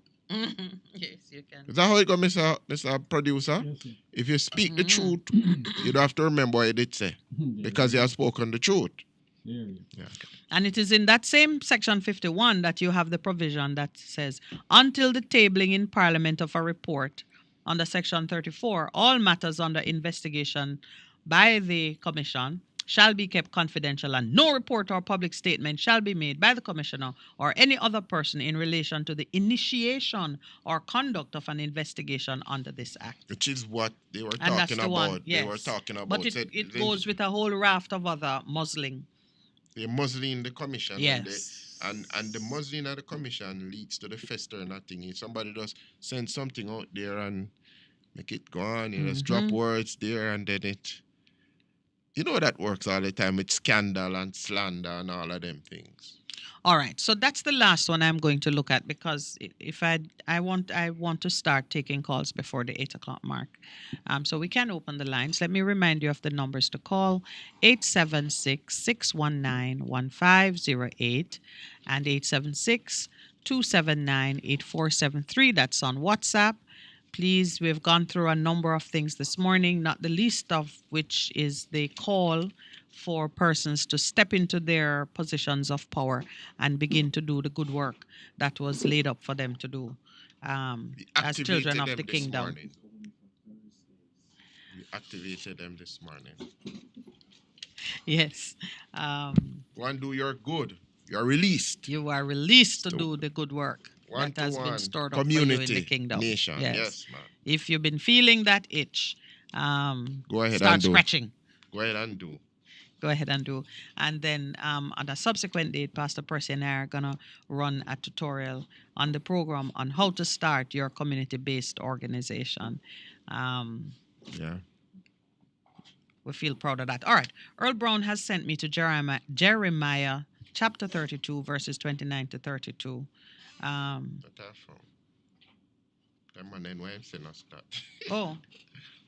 Well, maybe he gave us the wrong. What does it say? About what we must say. Let me see. Oh, you have it? Yeah. Okay. 29 to 23, 29 to 32. And Michael Cohen says, this analysis is like a stadium light. Jamaica has been truly blindsided. All I hear are loopholes for politicians. Oh, my Michael, you don't know the half of it. It's not my word like as a fire, said the Lord, and like a hammer that breaketh the rock in pieces. Oh, yes. Behold, I'm against the prophet, said the Lord, that steal my words, everyone from his neighbor. Behold, I'm against the prophet, said the Lord, that use their tongues and say. Are you reading that for the public or just for me? Them, Good morning and welcome to the Morning Connection. That sounds like a private reading. Franco from St. Blessing, I want to answer. Hey, long time, Franco. Long time no hear you, my brother. How you do? Yeah, all right, man. Listen. The first thing we want to do, Rusty, we want to big up Rusty. You know, you want to call her name Rusty. You know, well, respect the caller. Yes, if Rusty, I tell you, if Rusty run for parliament in his constituency. Yeah, man, would have voted for Rusty, man. I tell you, a man like that, me want to pay for keep on hanging in there, Rusty. Yeah, man, me well respect your call a man in time, Rusty. Hear what? Somebody may call you. Did you have a lady doctor named Miss Mitchell or something like that? Yes, we did. Dr. Mitchell, yes. Sylvia Mitchell. Yes, I need you to give out her number. You have this lady listening named Miss Mullins need that number. So Miss Mullins, I hope you are listening to get the number. Okay. Miss Mullins need the number. We need to repeat her number one time for me here. All right then. All right. Yeah. I tell you, you guys are doing a great job. I know, Pastor, I still know friend, but I try. I listen to you. I listen to you, Pastor. You're trying, but this pastor different, man. Huh? This pastor is different. Yeah, he seems to be a little bit different from the rest of the pastors. At least he's trying to help our young kids, and he seems like he cares. So I go and watch him. But I know, Pastor, no way at all is no for them. I lead the people them astray, not telling the people them the truth. Not telling the people them to keep God's commandments. You can't go to church how you want. Woman not supposed to wear pants. Woman supposed to listen to the man. Man supposed to. You have to tell the people them God's commandments, statutes, and things. That's how we get ourselves out of this trouble. If we're not obeying God's commandments, we're putting ourselves more and more in trouble. All right, Franco. Yeah, man, I hear Thank you. Well said. All right, I'm going to repeat Dr. Mitchell's number. You have a pen to write it down in case she misses it and you're going to give her. Yeah, I'll be listening. I'll get it down. I hope she's listening, though. All right. If she's interested, she should be listening. Anyway, bless up on herself. Yeah? Thanks very much, Franco. Shout out to St. Bess. Yeah, so let me repeat Dr. Mitchell's number because I've spoken about the immune booster product that she has, which has given relief to many persons with respiratory ailments and has been a blessing in the fight against COVID. So her number is 876-580-0412. That is Dr. Sylvia Mitchell at the Biotechnology Center at UWI. She's also a resource if you are looking to rebuild seed stock. Yeah. She's a great resource for that. She did laughingly said to me that somebody called and asked her if she had something about the seed. She said she don't want them to think that is weed. It was kind of funny. Not that she has anything against weed, I doubt it. But she said if people are calling to build out their cannabis seed stock, that's really not the place to call. All right. That's interesting though. Yeah, I'm reflecting a little bit on the Jeremiah passage, but that aside, Earl Brown, write some more on why you sent us to Jeremiah. Are we like a fire shit up in our bones? Are we expressing the fire, or are we running in breach of the words of the prophet Jeremiah? All right. I know we have like 2 minutes to the hour. I want to, as we center our thoughts on how to handle the amendments that the government is seeking to pass for the anti-corruption agency, I just want persons to give thought to exactly what it is we want to do. What are the behaviors we want to excise from the body politic? And let us present ideas that would speak directly to that objective. Good morning. Welcome to the Morning Connection. Yes, good morning and welcome to you too. Thank you. Good morning, sir. How are you doing? Not too bad, I haven't called in for some time, but other things came in, but nonetheless. Here you are, and we're happy two quick to hear things. You. Yes. Two quick, beg your pardon? Go ahead, man. We are happy that you took the time to call, yeah. Two quick things. I heard on a newscast from your competitors where the chairman or the deputy chairman of the Jamaica Labour Party, Mr. Richard Query, is asking the government to have some discussions, my word, with the banks. Bankers. Why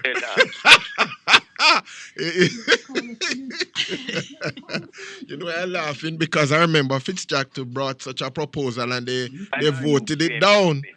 Why are you preempting me? Because I was going to mention that it is a good gesture, yes, but in the same breath, even if you go one up against Mr. Jackson, you could mention that with all the dormant accounts which could benefit relatives, etc. Yes. she has been advocating for quite some time. Mm-hmm. Yes. And I hear it is still on the order books or whatever. For Parliament to debate it again? Yes, and I know everybody's skirting around it. Yeah, they're trying to figure out how to keep it. Not the bank. The banks are obviously. Mr. Shaw was finance minister. He had his plans how to deal with it. How to deal with it. I tell you. You want to hear my plan? What to do with it?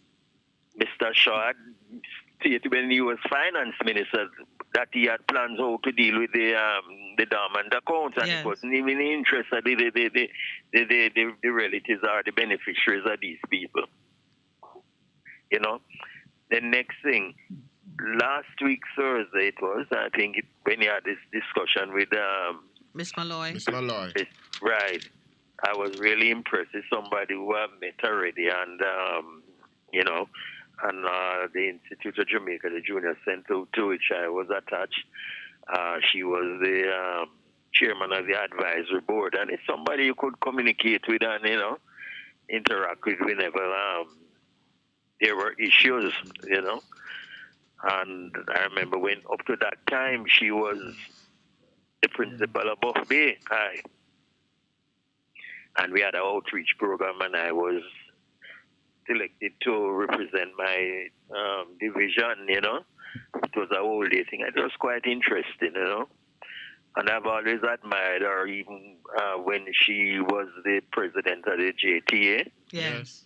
Oh, man, You know? she's an impressive lady. Yes, you know, and somebody who you can see is really, really interested in education. Well, we don't have to ask about her work with Arden since she has been there. Mm-hmm. She has been doing a very good job. But I didn't get the entire discussion. It's just about 3/4, you know, before the program. She ended her discussion and things like that. But it's a very interesting person that, you know, could call from time to time, you know, as it relates to education. And with this new thing with the sixth form. And what do you call it? Orlando Patterson report. Orlando Patterson. Oh, yes. A lot of things in that need to flesh out. Yes, in fact, that's why we were speaking with her. But you can see the entirety or hear the entirety of the interview. If you can find the program online. It's been archived. BestFM-TMC. But some of the things which you mentioned is that not new, you know. I know. Well, because all those reports that they have been doing over time and things like that, it's just that nothing has been done. Nobody not implementing, which is then again to do all of that kind of thing, it costs money. It costs every time. Yeah.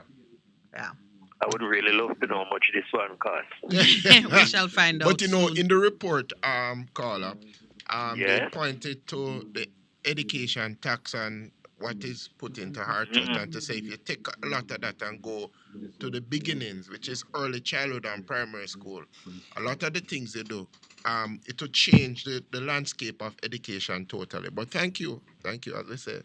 Well, and if you notice, Hard Trust, whatever they change the name to, as a new chairman. New chairman, yeah, man. Yes.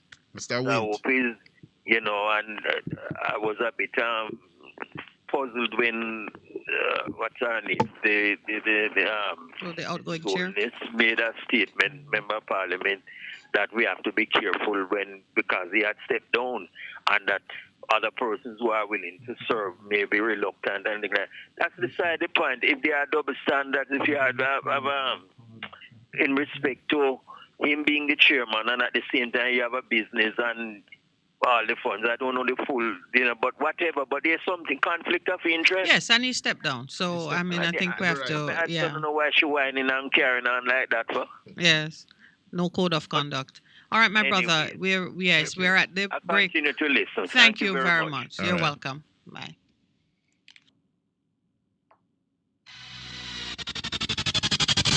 We'll be right back.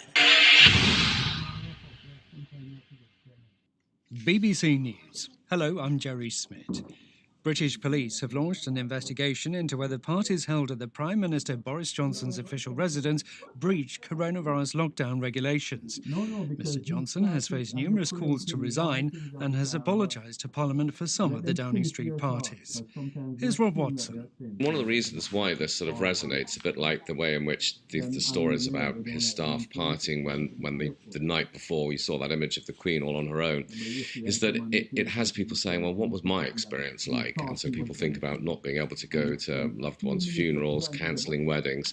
And this is one of those where people will be saying, well, I seem to remember my birthday in 2020, there was no cake. I mean, the opinion polls suggest to me, and all the anecdotal evidence suggests that actually people have made up their mind about this stuff. You know, they don't need a report. But the opinion polls suggest that about 60% of people think, you know, things weren't done properly in Downing Street and that Boris Johnson should resign. The Kremlin has said it's greatly concerned by Washington's decision to put 8,500 US troops on heightened alert because of fears of Russian aggression over Ukraine. President Putin's spokesman has accused the US of whipping up tensions. Western powers have threatened to impose unprecedented sanctions on Moscow were it to invade Ukraine, something Moscow denies it's planning. The BBC's Caroline Davies is in Moscow. While US troops will not be deployed to Ukraine, the idea that they could be sent to countries that are members of NATO close to Russia, if, in the Pentagon's words, situations develop, is a worry for Russia. Kremlin spokesperson Dmitry Peskov clarified that it does not affect the diplomatic process. That, he said, depended on the US's written responses to Russia's demands, which include a guarantee that Ukraine will never be able to join NATO and that NATO troops would be removed from Russia's borders. The response is expected later this week. It's now emerged that 2 children, aged 6 and 14, are among 8 people killed in a crush outside a stadium at an Africa Cup of Nations football match in Cameroon. President Paul Biya has ordered an investigation into the disaster, which occurred before a match between Cameroon and Comoros. Danish journalist Buster Emil Kirchner was at the stadium. I witnessed, and I was in the middle of a lot of chaos, a lot of people pushing and trying to climb these fences. It seemed like it was various different people outside the gates. You would have a lot of people with tickets, waving them in the air, being very frustrated that they came to the stadium, they bought a ticket beforehand, and now they couldn't get in. Then you'd have a lot of people, definitely, and I saw some of them with no tickets, because you also need a COVID test to enter, and you get a specific pass. A lot of people definitely didn't have that forced themselves in. You're listening to World News from the BBC. The Russian authorities have added the jailed Kremlin critic Alexei Navalny to a register of terrorists and extremists. Several of his key allies, all abroad, were among 22 names added to the register. President Putin's most vocal domestic opponent was jailed a year ago following medical treatment in Germany for a nerve agent poisoning that he blames on the Russian government. Millions of people in the Central Asian nations of Kazakhstan, Uzbekistan and Kyrgyzstan have suffered power cuts when interconnected regional electricity supplies were disrupted by a grid failure in Kazakhstan. Danny Eberhard reports. The failure has caused major disruption across parts of southern Kazakhstan, including the biggest city Almaty, but also in its southern neighbours, Uzbekistan and Kyrgyzstan. It's caused flight delays at the airport in the Uzbek capital Tashkent. The city's metro system was also hit, leading to traffic jams as people turned to their cars for transport. Skiers at one Uzbek resort were left dangling in cable cars. It also hit the internet and water supplies in some areas as pumps stopped functioning. The authorities in the region are working to restore power. An Israeli government advisory panel has recommended extending a 4th dose of the coronavirus vaccine to all adults. At the moment, only people in certain high-risk groups and those older than 60 are eligible. If approved, the 4th instalment could be given at least 5 months after the previous one. A court in India has cleared Bollywood actress Shilpa Shetty of obscenity charges when Hollywood star Richard Gere publicly kissed her at an AIDS awareness event 15 years ago. The judge said she'd been subjected to an unwanted advance. Footage showed Gere kissing Shilpa Shetty while both were on stage. The incident triggered a wave of protest by radical Hindu groups alleging perceived insult to Indian values. BBC News. The station that makes you feel good. I love the station. I think it's great. My station. Moving. My station. Moving. Keep it right here. Keep it right here. Bass FM, keep listening.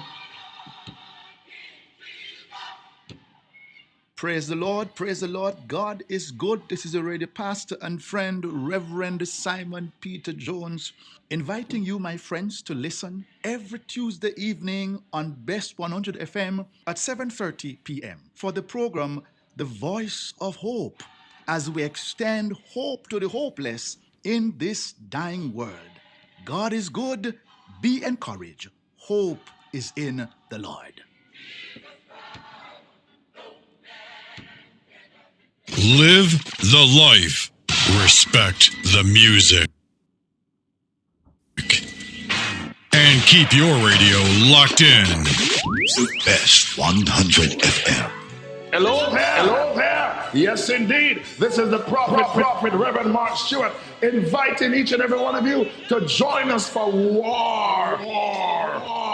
It's going to be a war this and every Wednesday. Of course, it's going to be hot. It's going to be powerful. Come for the word. Come for the preaching. Come for the teaching. Of course, the music. And of course, midnight warfare prayer with me, the prophet Mark Stewart, the boss shot, Apostle Marshall, Reverend Eric Box, and of course, Reverend Kathy and Thames. For the hard way. Join us every Wednesday night from 10 p.m. to 5 a.m. Come and join us, will you? Sponsored by all our partners, our friends of the ministry. Will you join us? Yes, indeed. It's going to be powerful. This and every Wednesday, 10 p.m. to 5 a.m. We're going to lick it till the bus gone. We're going to lick it till the bus gone. We're going. Wagwan. Guten Tag. Buongiorno. We are The Kingstones. I think I love you best of them because you're better than the rest of them. It's so amazing how I love you best of them because you're better than the rest of them. I feel good and I knew that I would. So good, so good, I got you. Hey, we're listening, crew. This is your late afternoon companion to Chickaloo on your 100 FM dial. Make sure you tune in and turn up every Tuesdays from 5 until 7 p.m. for OTAWTL. That is on the ear with me, yours truly, a program that will leave you inspired, entertained, and informed. With the credit giveaways each week, Street Link, where we go in the streets to find out from the people what is hot and what is not, and so much more. And guess what? You can now voice your birthday shout-outs on our WhatsApp line at 876-538-9442, and we'll play them live on air. So what are you waiting for? Turn up Tuesdays from 5 to 7 p.m. right here on Best 100 FM, the station that is sizzling every day.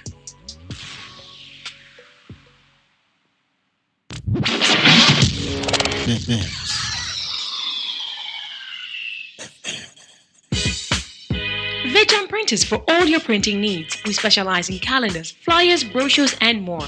Call us today at 968-7506. That's 968-7506. Or visit us at 4 East Bloomsbury Road, off Haggard Park Road. Vejan Printers, your best choice in printing. It's good, it's better, but nothing beats.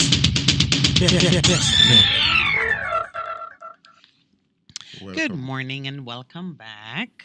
And a special welcome to a special lady online. You know her, Percy. Seem to have your surname. She have my surname like you have one of my names. And it certainly is not you. Miss Michelle, good morning to you. I was just in the break as we remember the numbers to call 876-619-1508, 876-279-8473, which is our WhatsApp line. I really love this. Tasha's Golden boosts productivity of Browns Hall farmers in terms of the investment they've made, because Tasha's Golden is a school in Browns Hall. And Tasha Golden, I think it was the father of Bruce Golden, some relation like that.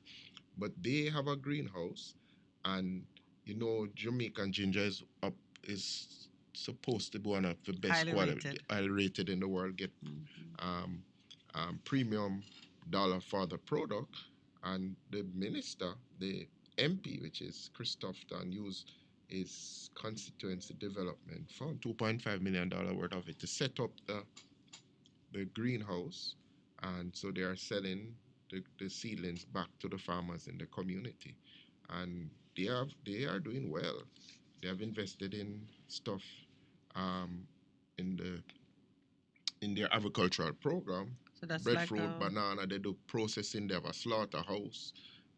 They're doing good. that is a textbook example of how the model works when school and community Work. are integrated and working in partnership.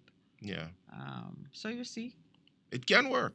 And it can be done. Not it can work. We know it can work. But it can be done in Jamaica. And it can be replicated across the country in terms of good relations between the community that schools are in and the people who live in the community. Right, and whatever kind of economy is in your community. While we wait on the callers, and I'm sure they are, as we speak, dialing to get through to us. There's a little story which is interesting. Mayor holds ground. Yes. Yes. Bertel Moore, chairman of the Westmoreland Municipal Corporation, has said he will not be forced to disrupt the livelihood of small business operators in order to build a fruit and vegetable market in Negril. Speaking at a press conference yesterday, Moore, who is also councillor for the Negril division, in which the market is to be built, said he has no intention to evict the current occupiers of the property unless a suitable alternative location is found for them to conduct trade while the market is being constructed. I certainly applaud Mr. Moore, and I love the fact too that he has held his peace until the minister's tantrum has ended, because the minister behaved and said, I'm gonna look for when the money granted, but and made it seem as if the people had stolen the money. I was thinking, what? No, they only to hear that the money was really sitting there, earmarked for this project, but the approvals had not gone through and the place was occupied by persons. I tell you. Yeah, but that is, you remember what happened with Constant Spring, and we spoke about that earlier in terms of the demolition of that market that was a source of livelihood to people, and the area now is there. They moved the gas station has been moved, the market was next to it, and the area there is just there. What a wonderful thing the man has gone on to say. You cannot disrupt people's livelihoods for 18 months without them being able to do anything, said Moore, who has also announced that he will be exiting the political arena at the end of his current term. So, all right, the journalist is kind of cute with the journalist is saying he's leaving it all on the field. No political future for him, so he can afford to stand up for principle, making the rather attractive point that because you want to continue, you tend to, be a lackey to the powers that be, because they are the ones who open doors for you. I don't even know which side of the divide Moore is on, but I think he's on the side of the people for sure. Yeah, the people, because we have been saying on this program, we have to put the people at the heart of what we are doing. You take the people out, you're just doing it for, what is your term again? For the the appearance of virtue. But you're not thinking about the people, and it comes back to haunt you, which is what has happened with this bank fee. The JLP is now saying, can we talk about this a little bit? In terms of these banking fees. Yes. Can we talk about this a little bit? Yeah, well, let's see. We have a caller coming now. Yes. All right. Good morning. Welcome to the Morning Connection. Hi, good morning, Mr. and Mrs. Good morning, sir. Good morning, sir. How are you? Hi, I'm blessed, Good, man. Yeah, man. You want to see our some question, Go ahead, brother. Yeah, it's fine, them find the gun at me. Seems to be what they're saying in that headline. Well, you want to see, when I really look into these things, I hear Mr. Changa say the other day, say, at the weekend, so well then, we are going to see some things that happen. And then I hear so them find going on as a man to go be, and then I hear so them find going on as so. So, that not something where happen. You're not impressed by that? No. Anything you can't try right now, right away, I say set them thing there. Yeah, man, it gives you the, yes, I do see and what you mean. What is something that go happen? These big things that go happen. Yes. And them things happen. Not them things are not big things. He said they found, this headline says they found 8 weapons as well as ammunition in the course of a 2-day operation in Stadium East, at the Stadium East field. So they were like sitting in a box waiting to be found? Somebody tell them they're around there. Or the dog whistled when he said big things going to happen. Yeah. That, so that's them things are not big things because right now, even though right now the youth have been going away in the community, then and to my knowledge, to all me see it, that's a long time to come here them plan to give the man them, the man them not community authority to run the community. Oh. That's why when me see the police them I just drive come down, them flash them lights and just drive through. Mm-hmm. And now really engage. If them even come in the community, then check them just drive through and then not even what hey. I tell you, when you go on with me, you understand it, For me, I say, that are them plan. Yeah. You take them and use it, and then in the community. Well, I tell you, we can't deny the logic of what you're saying, and it's terrible that we have to acknowledge that things could be such that our own. I want to tell you, say, the people them will drive them car up and down this on the surface.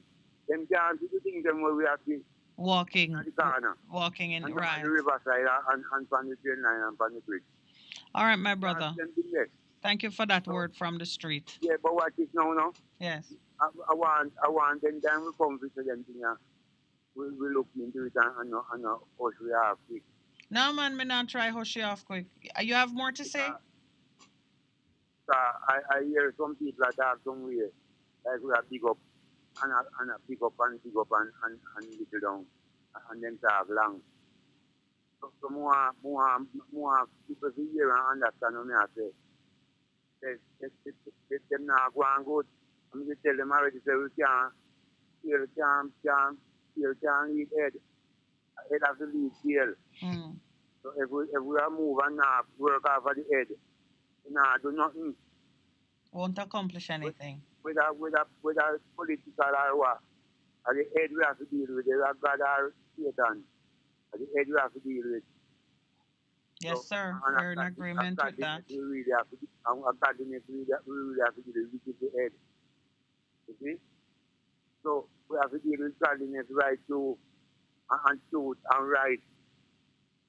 So we don't want we are live under wrong and it's going like a truth. We have to survive, people have to survive, That is so true, my brother. We are survive under them wrong and a truth that make we are live.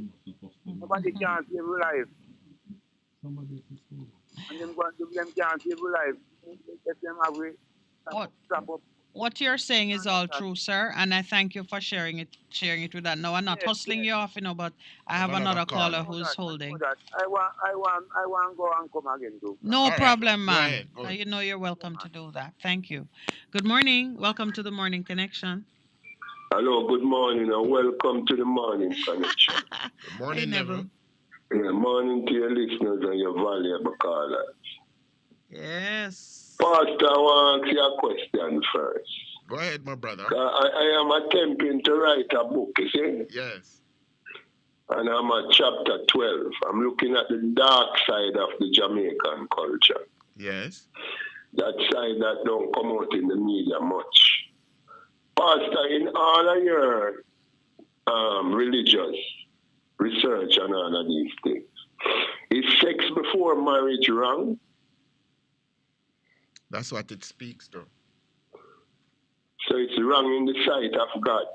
Because he has created a context for it in regards to it. Yeah.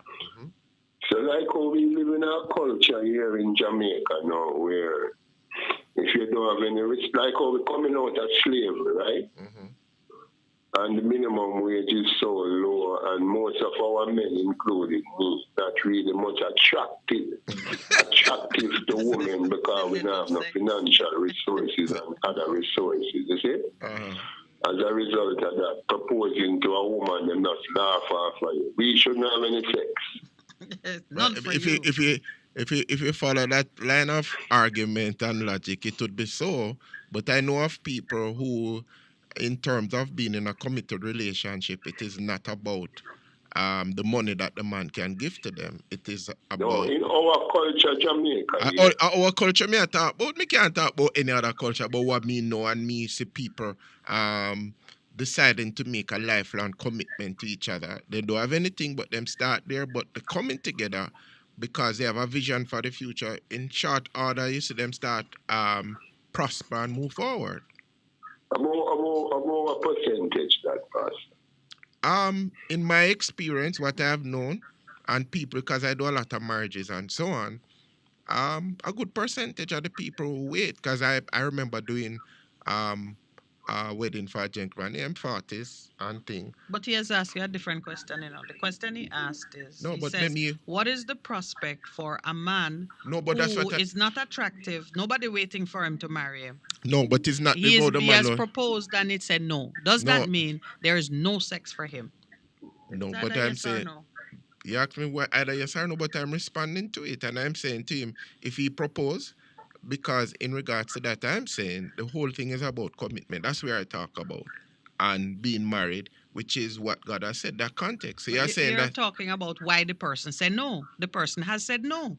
Well, I don't know why them said no. He told you why they said no. They said no because he's an unattractive prospect. You're not an attractive prospect, which is based on the money that you have. That's what you're talking about? Yeah, Pastor. You know, it's mostly Catholic control the government system in Jamaica. I don't know. You are telling me? I'm telling you. There was a meeting that was held sometime late last week, with some top PSOJ people. And you know that the government and the opposition going to have a meeting later this week concerning bringing back the state of emergency based on those recommendations from the money people in the country. When they say island-wide state of emergency? Yeah, in some form or the other, but the state of emergency, the probability of it coming back is very high on the agenda because of what those PSOJ people, including Dan Webby, Duncan from JMMB, and other PSOJ officials telling the opposition and the government. You know that? Well, anything is possible, you know, because remember last week, we came out and in the Senate was saying, what was his word? It was a shameful thing for to do it. But, you know, my personal view on this is that 40 years, I think you're as old as I am, from in the 70s to the present time, we have had the state of emergency, and it has not fixed the problem. And what's his name? Robinson has wrote, now you must read it in the Gleaner today, and him say, be careful what you ask her. Until the government commits to a root cause solution, including but not limited to stemming gun importation into Jamaica through ports and convicting of aspiring importers everywhere is war. That is in the state.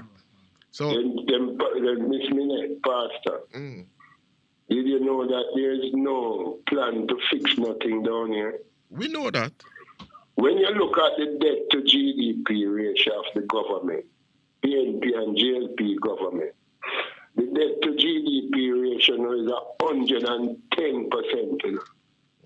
What that means is that the both political party has actually put the people into debt slavery. If every one of us should work and give the government what to work, they still would want more money to pay their private sector friends. True.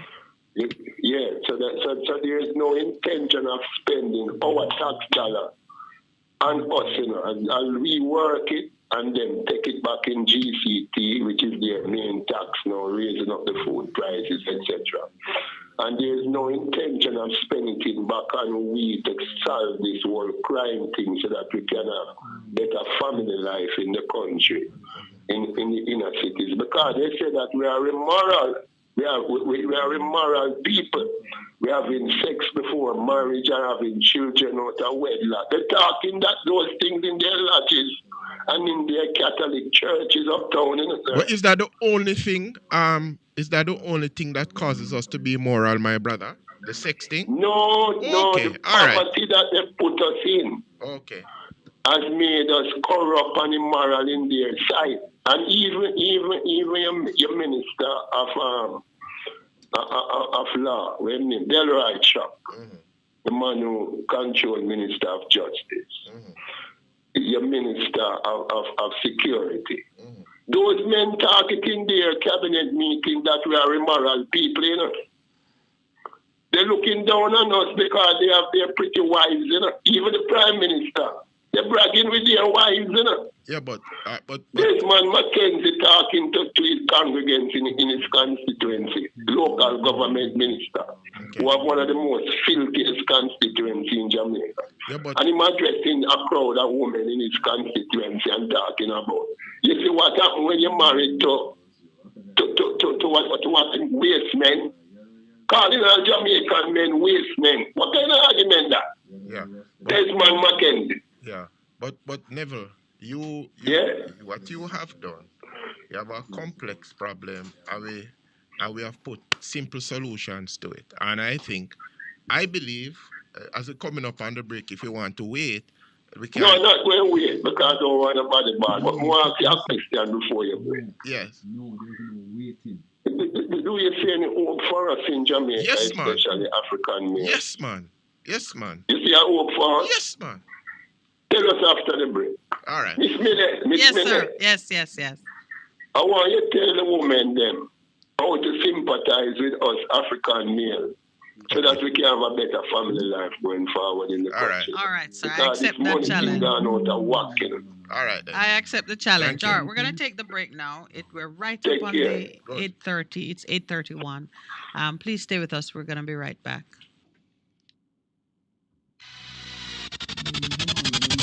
We'll be right back.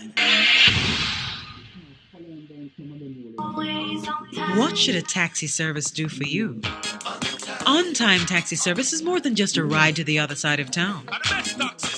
They offer clean and spacious vehicles, reliable service, and promise to always look out for their customers. They'll come when you call and take you where you want to go on time.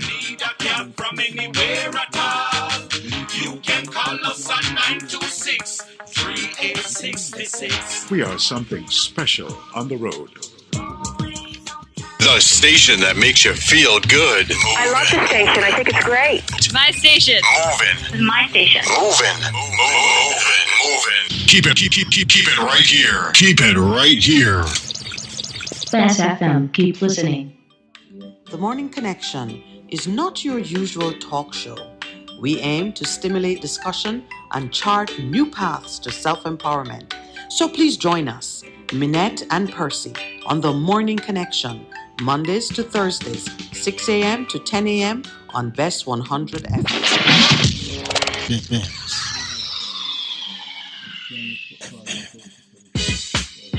Veg Printers for all your printing needs. We specialize in calendars, flyers, brochures, and more. Call us today at 968-7506. That's 968-7506. Or visit us at 4 East Bloomsbury Road, off Hagley Park Road. Veg Printers, your best choice in printing. It's good, it's better, but nothing beats.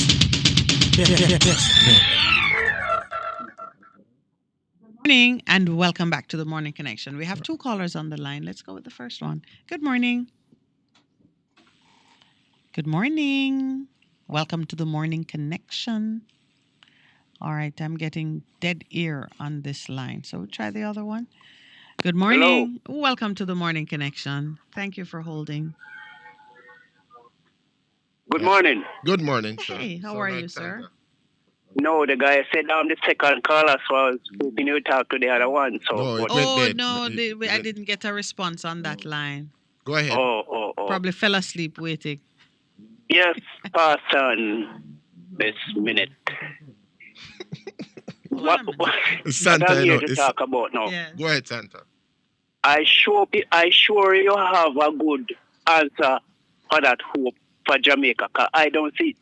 Anyway, A good altar, yeah, man. a good what? What is it? A good hope, Answer. an answer. Yeah, man. What is the hope that you see for Jamaica? I see hope.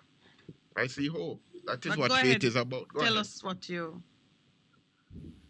What I call about is I heard the Minister Chang on the news this morning blaming the education system for crime. He's putting the blame on the education system for crime. You hear me? Yes, I hear you. So I want to know now if it's because people don't stay by and going to shoot people. if bright people don't do it too. Or if it's not the bright people who are importing it. Who fought the first two world war? Weren't they bright people? Mm-hmm. The Russian and the American is about to go to war now over America trying to go down in Russia backyard to control a country down there. Aren't they bright people? So Chang needs some education himself because he cannot make a good statement. I left Santa Cruz all age 1972. I was 15 years old. And I sure I can make a better statement any day than Chang. Because he can talk. Well, he is Dr. Chang, you know. So he may be... Dr. Chang? Well, I think he's one of the donsest ministers. Trust me. I listen to him talk all the time. And he cannot make a good speech, a good sentence. He cannot. Yeah, he's not a great public speaker, but I think to the very point you're making, you can't really judge a person's intellectual ability from certain things. So he himself, if he is making a judgment that the education system has failed us, and in truth, we have had massive failures in the area of education, and it is true there is a connection between those poor failures and the decline into depravity and crime and violence.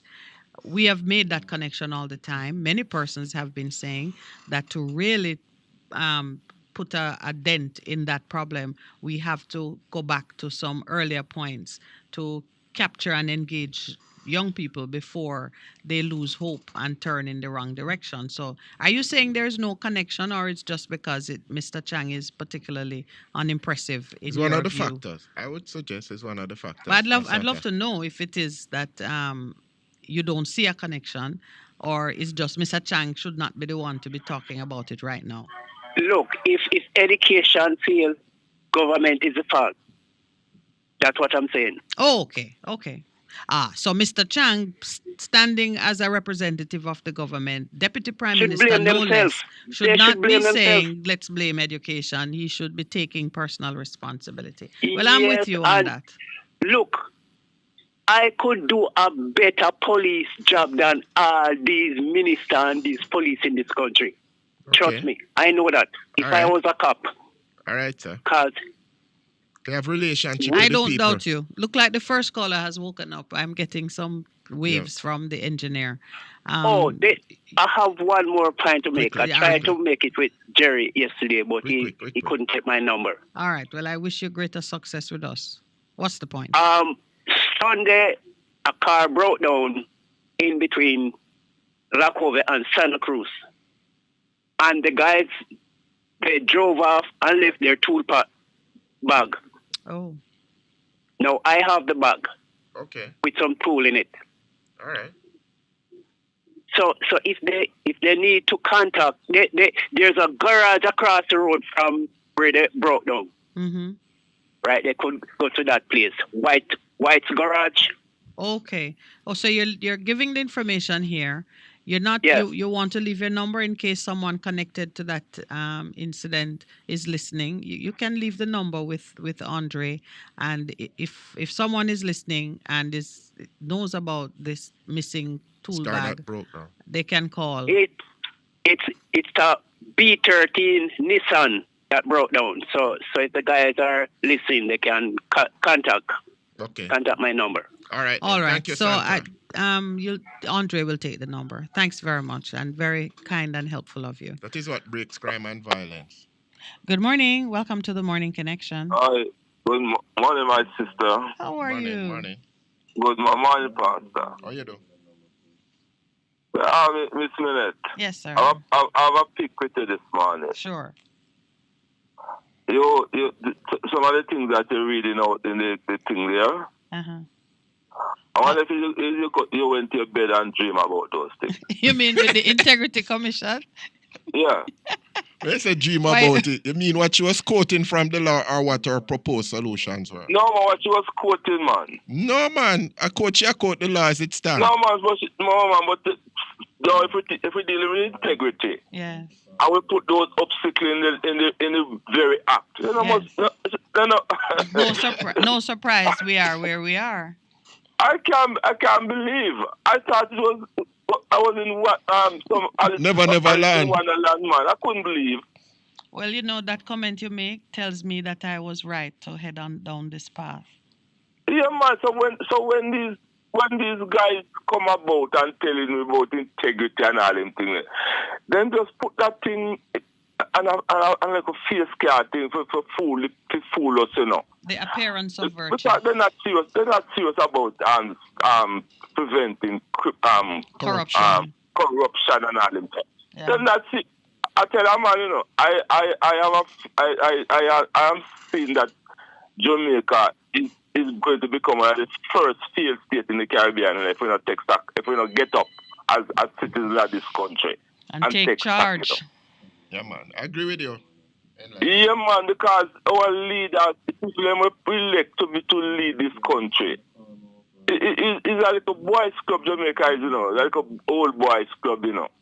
Mm-hmm. They're not interested to solve crime, and they're not interested to curb corruption and all them type of things. They're interested.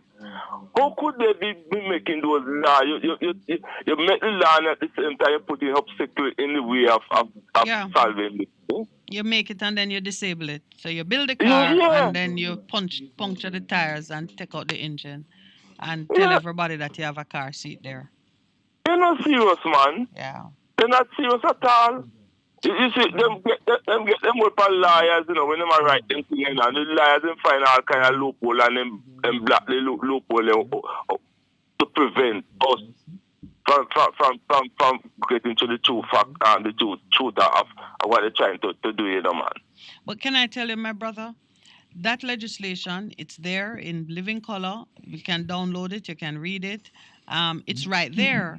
So it means now that you and I have to get involved in reading it, talking about it, and saying, no, it can't stay like that. And because as I said, we've been talking about codes of conduct for parliamentarians.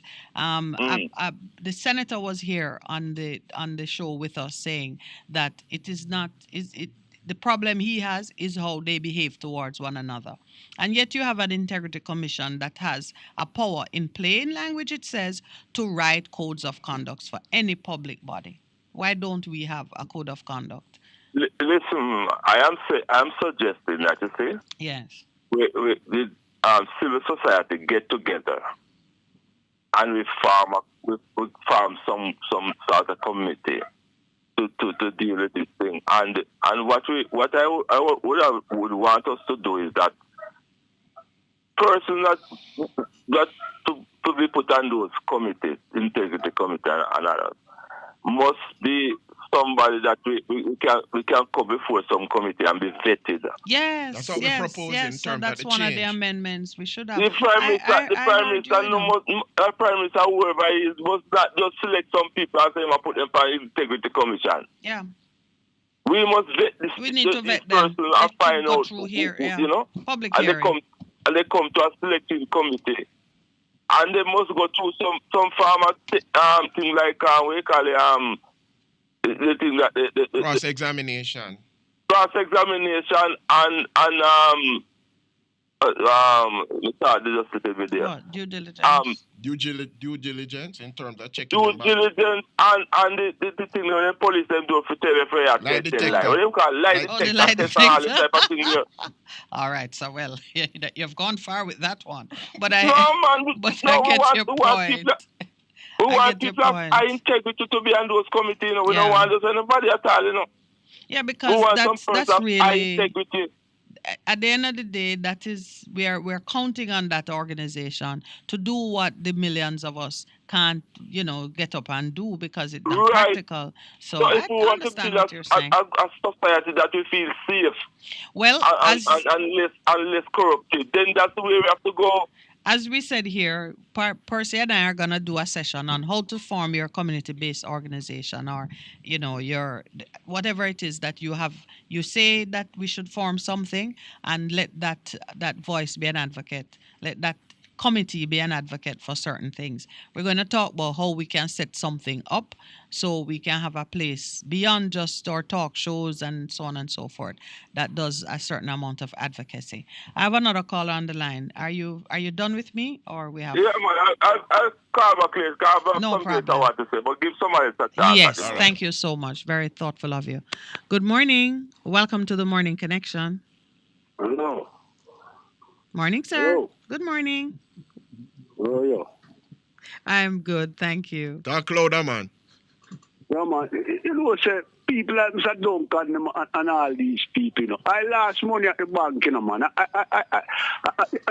I lost money at a particular bank, where I had an account there, And when I went back there, after a certain time, all of my money was gone. Gone into fees and whatnot. All of my money was gone. And when the lady carried me all over the place and different offices, and when she finally tell me that no money is not in the account. That happened to me, to Rusty. That is stealing, Yes. Huh? It certainly feels that way. Now, even when they tell you that there are what? Bank contracts that allow them to take fees, it still feels like you've been robbed. It's over $50 billion. It's over $50 billion these people take from us and put in them pocket, with fee, by collecting fee from all type of account. If you have bank money, you have to collect fee. Them collect fee for you. If you have withdraw, them collect fee. Over $50 billion these people pocket, Wow. Out of fee where them take from us, Yeah, they've made more money from fees than from earning interest or actually doing business. Our banks supposed yes, yeah. So why are these banks? Why are these banks don't go out there and invest? It's the money that they took from people. Why they don't use that money and invest and make a money a fighter and give the people them something out it and them take something? Why they have to jump and take the people them? Why they sitting in their office and just taking the people money like that? So you applaud the JLP for calling on the government to deal with the banks and the fees? No, but the JLP she want vote.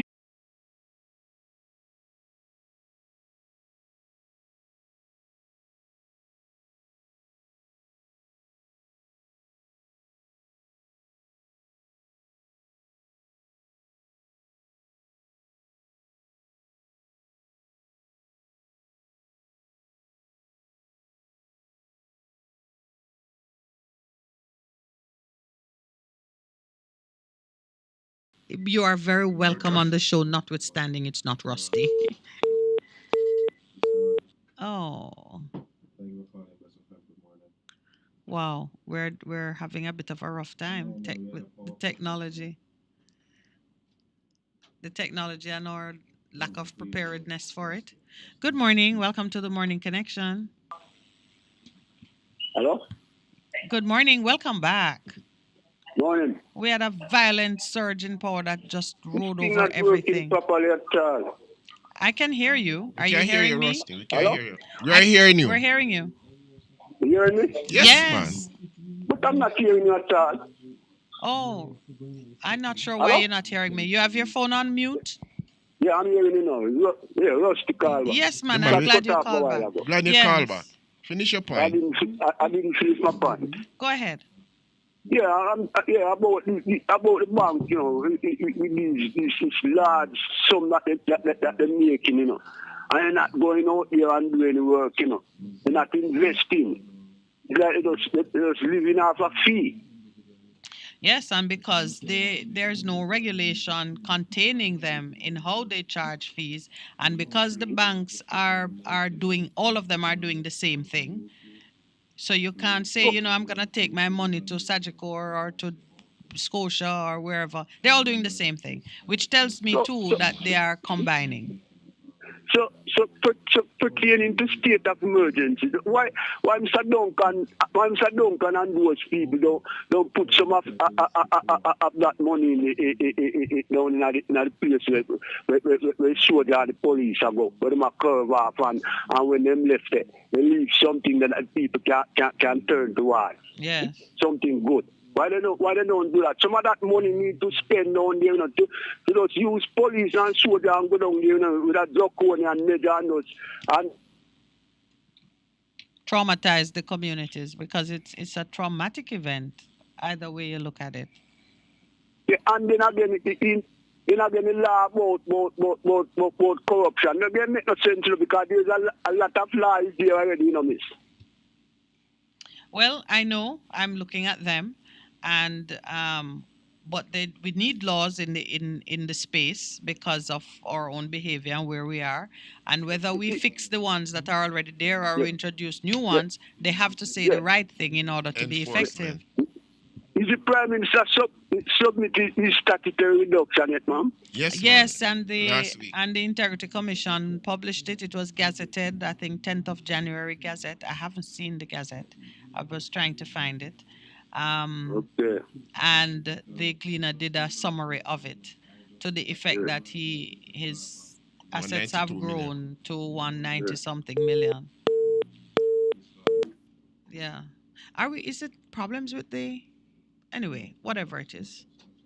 Problems with the network, possibly. Yeah, well, that's what. Oh, you mean our phone system?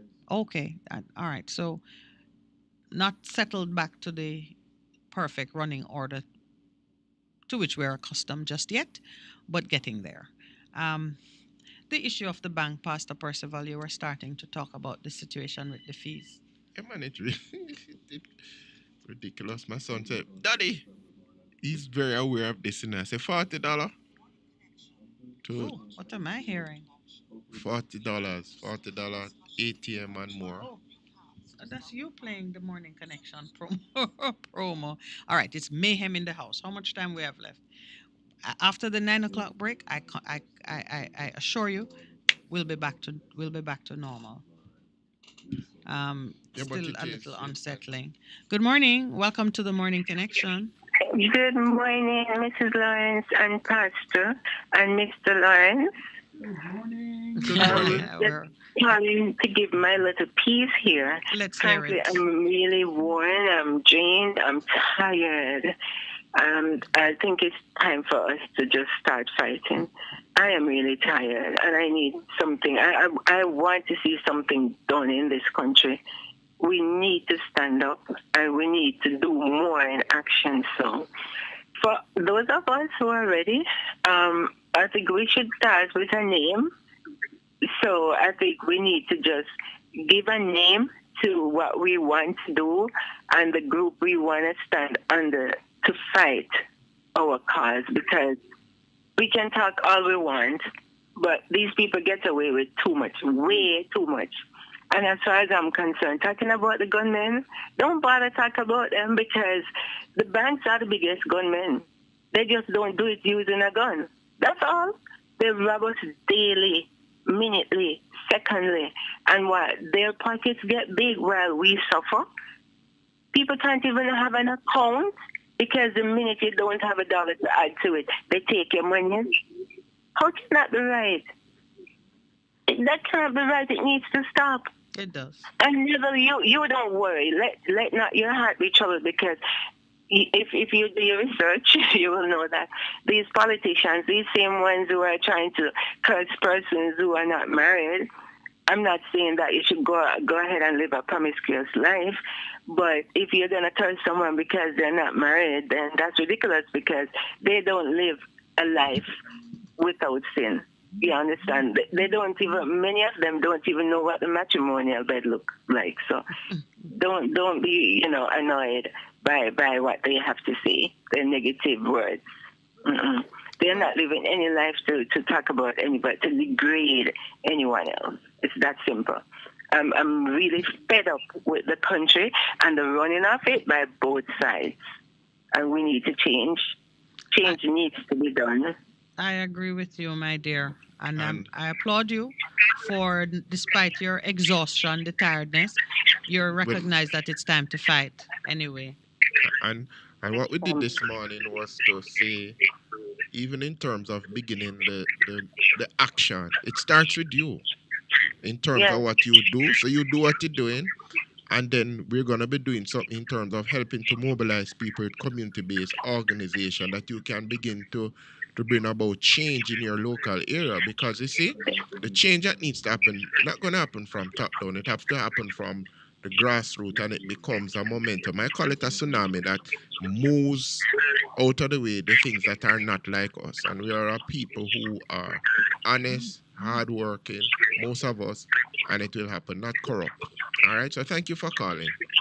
You're welcome. All right, Bailey. Have a great day. Good morning. Welcome to the Morning Connection. Good morning. Yeah, Welcome. Good morning, Mr. Clarence. Welcome. Yeah, good morning, Pastor. Morning, Russ. How are you doing?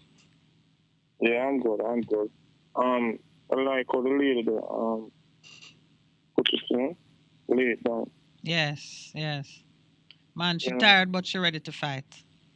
Yeah, it's reach a level now where, we have to really show these people that, we mean the way after the car. We can't allow kids and our grandkids then come living in the same position like how that we are putting up with. That we are, and you know what I mean?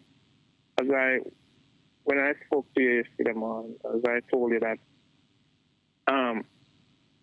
these people forking out billions of dollars, and even, some radio station just to spread them propaganda and, trick up people and all them things. And when you pass downtown, you see some little people where I run some little program on YouTube and little things there, Mm-hmm. People like L.A. Lewis and them people that they must feed the street people them. And some people where I make billions of taxpayers' money where put to them. Them not doing nothing more than with propaganda. For something where we're not working because it's not working, It's not work. The security partner work. The education partner work. The you name it. You understand? And when you check at that, some people have made understand because, they might benefit from the situation. So them just shut up. Yeah, their voices are silenced. Them just silent. You know what I mean? So this thing can't continue. Well, I think each of us have to be prepared to be the voice calling out in the wilderness. Yeah. And then you'll find that there's more than one of us. Make sure this local government that is coming up, them sure. Be on the voters list. And then, because if you're not on the list, you can't vote. And then we take it from there, Mm-hmm. It can't work, man. It can't work, Islam. When you look, there's nothing these people doing that is working. And them just PR, And, I'm glad all the people, them take time, they take time of finding, They are just some emperor dressed in a clothes. You know what I mean? The emperor's not wearing any clothing. All right, Yeah, my just brother. for him to- Yeah, man, bless it. Yeah, stick with us as we go through the process. Yeah, man, it happening now. Listen, man, it is already done. Everybody, you know what me going on. I not like some people, you know what me going on. You light a fire. And my team, and me light a fire. I'm show the youth them, you know. See me call them have a way with them trick up the youth them all the while. You understand? I make them thing look like a true because anything we have PR, you know. It's just like music. You see, the music I get a lot of airplay. When the music, your music better on it, you know. And the mixed music I get a bit more airplay, you know. Yeah. The music, the people them get used It becomes the favorite. that them people are doing. All right, So, sir. you know, Thanks very much and have a great day. yeah, bless up. Bless up. Good morning. Welcome to the Morning Connection. Yes, calling back for a little while. Go ahead, man. The PSOJ, you see, the private sector of Jamaica don't have no credibility to come out and talk anything at all. They're just dealing with their own interest, and they're not for Jamaica. All right, I'll give you an example. You see all the security guards that work at all them hotel and all them sitting there. Yes. You believe the hotel feed them at lunchtime and all them type of thing, eh? They don't feed them, you know. You fend for yourself. They have the food there and the food after they serve all the guests, the amount of food. If you say the amount of food that them dump, throw away. And even the security guard out there, them don't make certain, all right, let us make certain that these guards have a meal, give them a meal every day when they're out there. The guard, them have to find them little chop and tip and they find them have to take them, find them to buy lunch. Right? The 7,000, what they paying people. And light bill raise, water rate raise and all them things. They always expect people to survive and all them things there. Right? The people that must steal to survive. Yeah. They create an opportunity of crime and opportunity for people to steal. When you're uncaring about the welfare of the people who serve you, then you can't very well expect them to care about yours. Not in this world where. And when they come with them big car, listen, when you go into the supermarket, right, and you buy some of them that produce the zero things, you know, so they care about the people, you know. What they could do, you know, they could provide some of those, like the skim milk and some other things in bulk to all the little corner shop that poor people can get it to buy, you know. Instead of putting it in this elaborate package. So you see, most of you buy those things in the package you're paying for, you know. Mm-hmm. I know from experience, yes, man, it's true. Yeah. The marketing component. What you see in the package, if you buy a pack of skim milk, I look at the amount you get in there. Is the package you're paying for? Yeah. So if they showed care for the Jamaican people, and put those things in, say, well, these little community shop, they can get them in bulk. Yeah. To buy, like how they used to sell the rice and the flour in a bulk and all them type of thing there. It could make a difference. And people would get to buy at reduced cost, right? And that show the Jamaican people that they care for them instead of all them talking about state of emergency for lack of poor people, picking and all them type of thing there. They're not interested in running in the country. They are just and raising bank fees and doing all of them things to make money. So I'm looking at them at us and them situation. Yeah.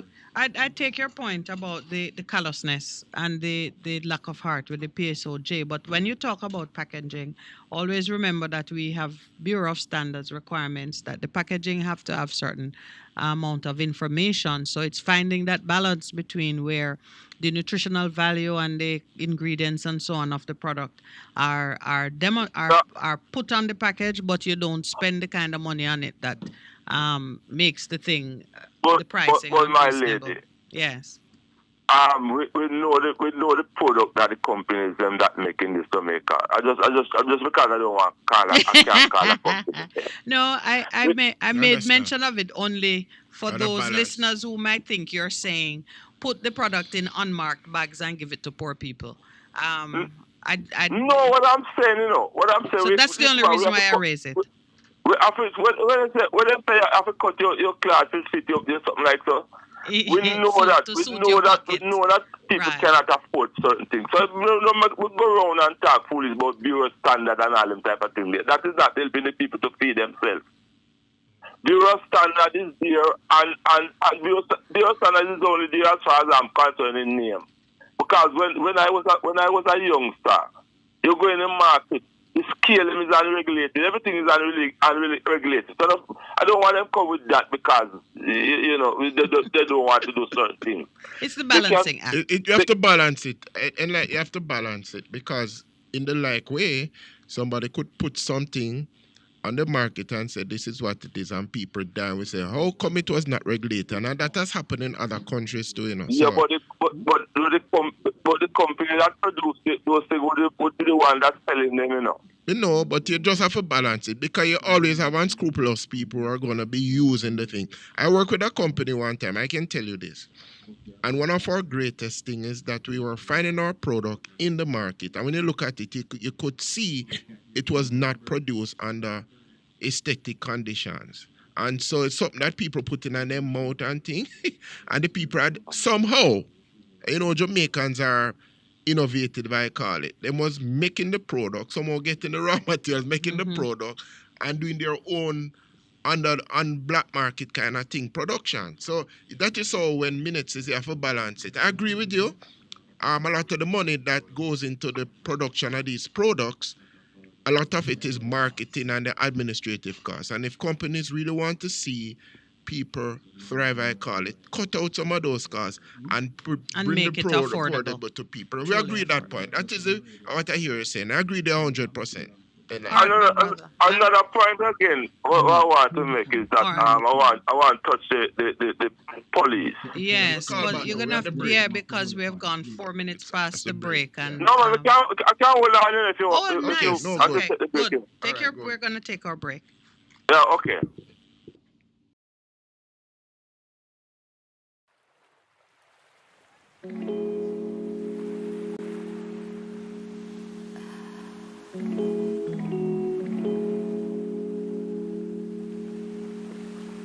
The Morning Connection is not your usual talk show.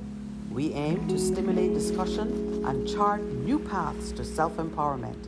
So please join us, Minette and Percy, on The Morning Connection, Mondays to Thursdays, 6 a.m. to 10 a.m. on Best 100 FM.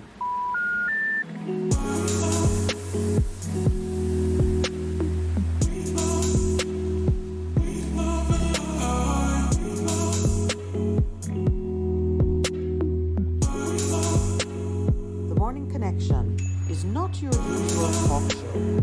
We aim to stimulate discussion and chart new paths to self-empowerment. So please join us, Minette and Percy, on The Morning Connection, Mondays to Thursdays, 6 a.m. to 10 a.m.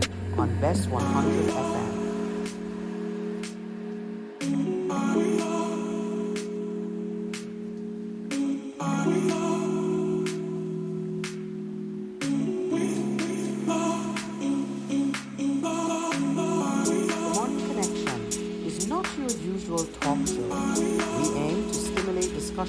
And chart new paths to self-empowerment. So please join us, Minette and Percy, on The Morning Connection, Mondays to Thursdays, 6 a.m. to 10 a.m.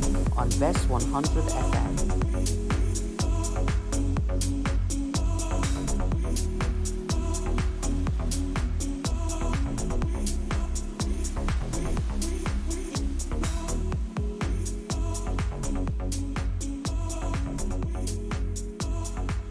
Connection is not your usual talk show. We aim to stimulate discussion and chart new paths to self-empowerment. So please join us, Minette and Percy, on The Morning Connection, Mondays to Thursdays, 6 a.m. to 10 a.m. on Best 100 FM.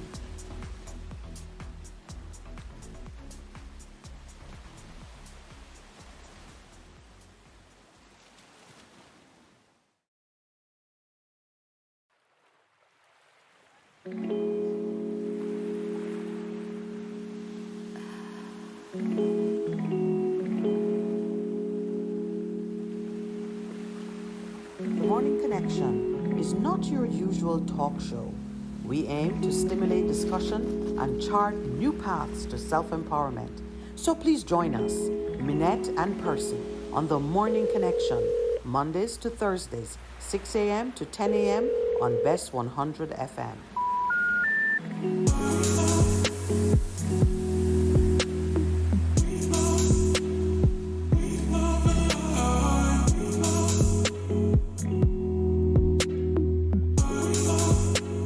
The Morning Connection is not your usual talk show. We aim to stimulate discussion and chart new paths to self-empowerment. So please join us, Minette and Percy, on The Morning Connection, Mondays to Thursdays, 6 a.m. to 10 a.m. on Best 100 FM.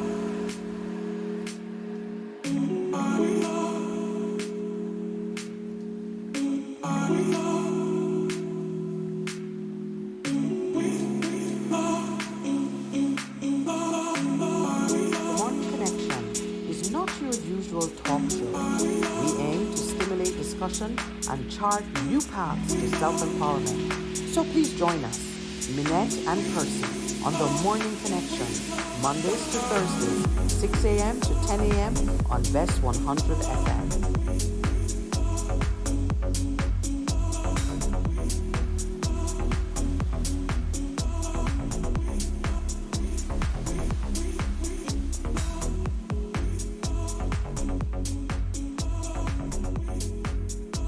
The Morning Connection is not your usual talk show.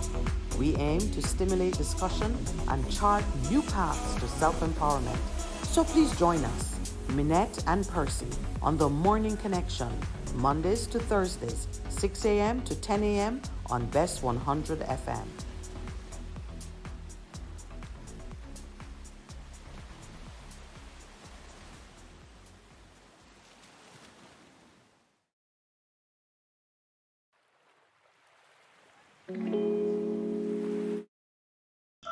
Good morning and welcome back. Whoever call out's been holding. Go ahead. Yeah, man. Yes, thank you for waiting on us. The police now. Yes. What I think the PSOJ should be spending their time, most of their energy, and insisting on the government, and the government pay the police what they're supposed to pay them. Here. And increase the salary of the police. I right? agree, sir. Then when we do that now, we insist on the police that the police target the police and say, well, because right now, you know, the police, we can't say one thing that we can't say the police has been doing, has done. Right now, in most communities, people can hardly sleep at night because of the bike. The noise, man, coming off the the road. The bike and all that type of thing there. So the police must can't get one thing right. They can say, well, if it's even one thing, nobody in this country can point out one area. Pick something, yeah, man. Pick something and say we're gonna solve that one here. Yeah, man. Solve one problem and then you move on to another problem. That is right? true. That is so, true. So what the PSOJ should be doing? Insist on the government deal with the police salary, and then we all the police accountable. Say, listen, man, we have to give you one. It fix even one problem. Even the guys that are right on the bike without night, and the private sector organization too can assist that too. Because listen, there are a lot of guys they say riding those bikes. They do delivery for some for these companies, so you know. Yes, they do. Right. Yes, that's true. So why couldn't these companies? All right. You have some company like a backside company, you know. If you go to the backside company and they have you as a contractor, you know. You have to live to a certain standard that they have, you know. That's correct. You can't go on the plant without your safety gear, and you can't go on the plant with that defective equipment and all that stuff. Because they have men that check all it. So couldn't one of these companies like a KFC? Remember, I give them a little big up this morning. Couldn't the KFC have somebody say, well, listen, for you to carry out our product or something like that. These are the standards. Your bike, you have to wear helmet. The bike when you're riding must be making that amount of noise and all that type of thing before you can have a job with us, you know. Yes.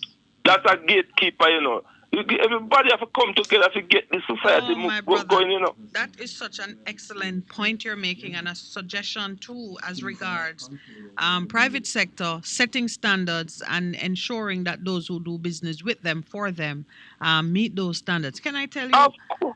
Oh, we have another call, and I'm getting excited. That point that you made, we're going to still talk about it all after you hang up. Okay, all right, okay. Yeah, big point. Thank you so much. Yeah. Good morning. Welcome to the Morning Connection, and thank you for holding. Appreciate it. Yeah. Very Good well, morning. thank you. Morning. Morning. Good morning, CNN. Is that what I'm saying? Now, anyway. What was that? Good morning, CNN. I said good morning, CNN. Yeah, 30 minutes. PNM. Oh, okay. PNM. All right. It sounds catchy. Yeah. One of the things that otherwise some person getting onto the voters list and so forth, Yes. we need to understand that we can have individual or independent candidates. Running, yeah. But the independent candidates do not cut it that way. You know. So person need to understand that we need to have a united front, a united organization to vote for. Otherwise, say for instance, they say 63 seats, and you might find 40 independent win. But you have 10 GLP or 13 PPP win and so forth. The 13 would have more power to hold government because they are an organization than the individuals, you know. Yeah, so a coalition government would emerge. Yes. So we need to be educating so that, because one of the things that happens, you know, is that we as Jamaicans are not educated politically as yet. And I think we need to begin educating our people politically, because since civics and all those has been taken out of school and things, we're not understanding anything about politics and governance much more than usual. And it is something that we need to begin teaching our people. So if you could help as best as you can, because your program has been doing that, you know, and that's why I like listening to your program. I take that point that you're making very seriously. We're going to do a program on community based. Yes. So that person now can have an understanding how we go about removing. Because we must remove these two persons, you know. If we don't do it, we're not helping ourselves, and the children of tomorrow will have an indictment on us. Oh, yeah. True. That's so true. Yes, because we supposed to at least set a standard that they can find Patterson when he steps up, yes. Yes, if he put his things together. Because one other thing, you know, what people need to know is once a third party win, it will begin to show these two parties and even the third party that win that the people of Jamaica are now conscious. Are awake and conscious, yes. Politically differently from what is there. Yes, we just need to do it one time. And it sends a powerful message. Very much so. All right. Thank you, my brother. Appreciate it. Blessings. Thanks for calling and waiting. Yeah, man. You're welcome. All right. Good morning. Welcome to the Morning Connection. Good morning to you both. Hey. Mr. Producer. Good morning, Mr. Willow. No. This is Jigsaw. I know it is Jigsaw with the Willow. You have to get on the cricket field before you can give me such designation. I'm teasing you. Whatever. I'm glad you have it right now. You're not have an image of something else in your mind. Okay. I have it right. We have it right. Now, comment on the recent caller on a view we have on politics. It is quite right that we're not politically educated. We don't even have enough information civic-wise to give us an opportunity to function properly in the family or among our relatives and amongst neighbors and in community. And we badly do that. Yes. And without that, we can't put the pressure on the political representatives or influence what is decided in any political organization. Systems, yeah. Yeah, because you're just barking up the wrong tree. So, but the position is from how I look at it, we can't sit around and wait for somebody to come and educate us. We have to educate ourselves. The information is out there. Yes, access sir. to it. Yes, sir. I would think that well over 50 to 60% of persons have these devices, right? So long as they can afford the data or have the light, whatever connection there is, can look up these things and educate themselves, discuss it amongst ourselves without going 5 miles down the road or around the corner. You do a link up and discuss the things. So we have a proper appreciation of it and decide what we might do to influence the matter. Yeah. Because it's not just voting for the representative is the key. What we need to influence is the selection of the representatives. Yeah, and the issues of accountability, knowing how to accomplish that, and what the expectations of them, what they Yeah, can do. we want some sort of a roadmap that everybody can, in simple language, that most people can understand it and work with it. Well, we will do our part in creating, and what we can contribute, we will contribute. You know that it is willingly done. So thank you, but my in brother. terms of now, I hear persons talking about Mr. Patterson. We need to get rid of the psyche of oh Lord, I keep the messianic. Getting this word. Eh? Messianic. Messianism. That one person gonna come along and solve the things. Well, I suspect they just call his name because his party. I think they just call his name because he's the leader of the party. No. It's a misunderstanding. That, from where I see it, from my exposure to what has been communicated by the common man plus even the political representatives. Yeah. Because this is where we gone wrong in the past. We've had leaders before and think that. Just sit back, man. Them can deal with it based on what they say and what their aspirations are or communicated in relation to the challenges we have. And then we don't do anything. You must have the right to support it. To empower ourselves to be a part of the movement and the thing. That's what you say. Yeah, man. You have to contribute. Right. And contribute with well, let me put it this way.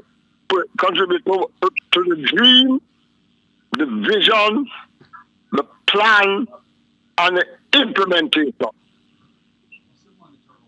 That's how we're gonna move along. That's how we're gonna get some development that benefits the majority of us, and not just the cream on the top. Yeah.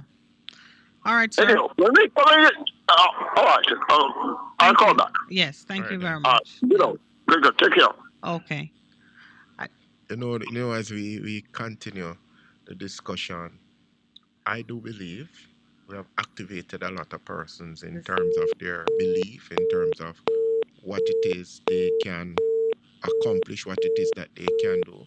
Because as we have said, it begins with personal empowerment, understanding that, remember Moses, when Moses was called to act on behalf of the people, the Lord looked at him and said, "We have in your hand." People need to begin take stock and says, I have something that I can contribute in regards to what is happening. And he used it. It always has been what it is that you have in your hand in regards to the situation. Sounds like a crisis. Engineer. Okay. All right. That was horrible to experience. I think Percival was about to take his first engineering move. Good morning. Welcome to the Morning Connection. Hello. Good morning, miss. Good morning. Yeah, man. Good morning, everyone. Welcome. Yeah, blessed. Human righteousness. So, what I'm saying now, miss, we need a prime minister like, for instance, in Jamaica. Because we never get none before. So if we talk, say, from change from one party to the other party and any other party. So we can one prime minister is a spiritual, like a pastor prime minister. So. I must come up in a chat, must come up. You can't just come out and just be a prime minister like that. Like, you have it in the system already. You can't. Because when we look at a spiritual leader, more people don't vote, you know. Enough Christians and enough people don't vote, so they don't vote to this party and then I vote. But they don't just some fresh people come in now. But to the people don't trust. Yes. You know, both sides, yeah. Yeah, but we have what is called a trust deficit in our country. So, important, the person don't have to be a Christian or a pastor, you know. The person have to be a person of integrity. I believe that as the people's interest at his heart is working for the good of everybody. Yeah, but why I say prime pastor also, sir? You know why pastor? Why I say pastor also? Yeah. Because a man can't come and say I have integrity, and he can't say you trust him, yes, and he's honest. And then because the system corrupt, we corrupt him. But if you're a pastor and the system corrupt, I say no, but use a pastor. So use as a safeguard against what him can do and what him can't do. Yes. Okay. So when you come up as honest and when you come in the system, to corrupt your mind. Okay. But when you have a spiritual belief, you can't corrupt your mind. Then I will leave it and step on something because this is a problem. But no, you come up with a good way and then you see system and say you can't change it because you have the people more against you. True. But when they know you're a pastor, them know the idea where you come with already, you know. So them can't say, because you do things not to please man now. When you come up, if you don't have integrity and you still, even though you have integrity and you have a strong spiritual belief, that's you true. still change. Yeah, but if you have a spiritual connection, you have to please not man but God. Because that my Bible tell me. True. Right. So because really, you know, if we can, please not man but God and not ask so. So yes, miss. So the point where him when you that you know, a previous caller, you know, who call us fast. That talk about the more you say a word. Yeah. And so if you spread love the most, I do something. The more you say something, you know, tune up, because you have a song, we get enough airplay. So the next time when a song would like it to read. No, this is the one that song would get enough airplay, but you want to sound better. Don't get plenty airplay, you still. People them take on to that one when the song get better now, when have no good meaning. And to say I type of thing and I put them youth their mind. Yeah, because it got and a play and I pass the year talk. But true, it got the promotion. It got the promotion. I hear you. Yes. I hear you. So what we have to know is more we as talker too. And on the radio and anywhere and us. Promote love and talk more love enough. So they catch on to the youth them, which is righteousness. So we'll speak righteousness enough. Because guess what? You see, the more first time, you know, the rest of them listen, I love them talking. When you see them, you know. Yeah. I love, but you have a new modern years. They don't hear that already again. They don't talk about love. You understand? So want to speak love, man. I want to say, oh, man, you must say, love I. I saw them this time, love I. Yeah, man. Well, I tell you, it has not died. It has not died out. So and righteousness. So righteousness we promote and love. Because Jesus come and preach love, righteousness and peace. It's not about religion. So we're counting on you. We're counting on you. Wherever you go. Love and right. Feed it not the youth them, man. I'm going to say good man. Say yes, my brother. I love my brother. I'm going to say good man. Say yeah, man. I love my sister. I'm going to say good evening. Love is just a first word to come out of your mouth. Are you doing that yourself? From people, you know, have you been doing that? People, you know, people both with laugh and without laugh, no. I'm asking you. I'm asking you. My brother. Can't forget about that already in the system with the youth them will come up. Because I don't feel no fear them and talk about how hang the youth them, you know. You don't fear that, you know.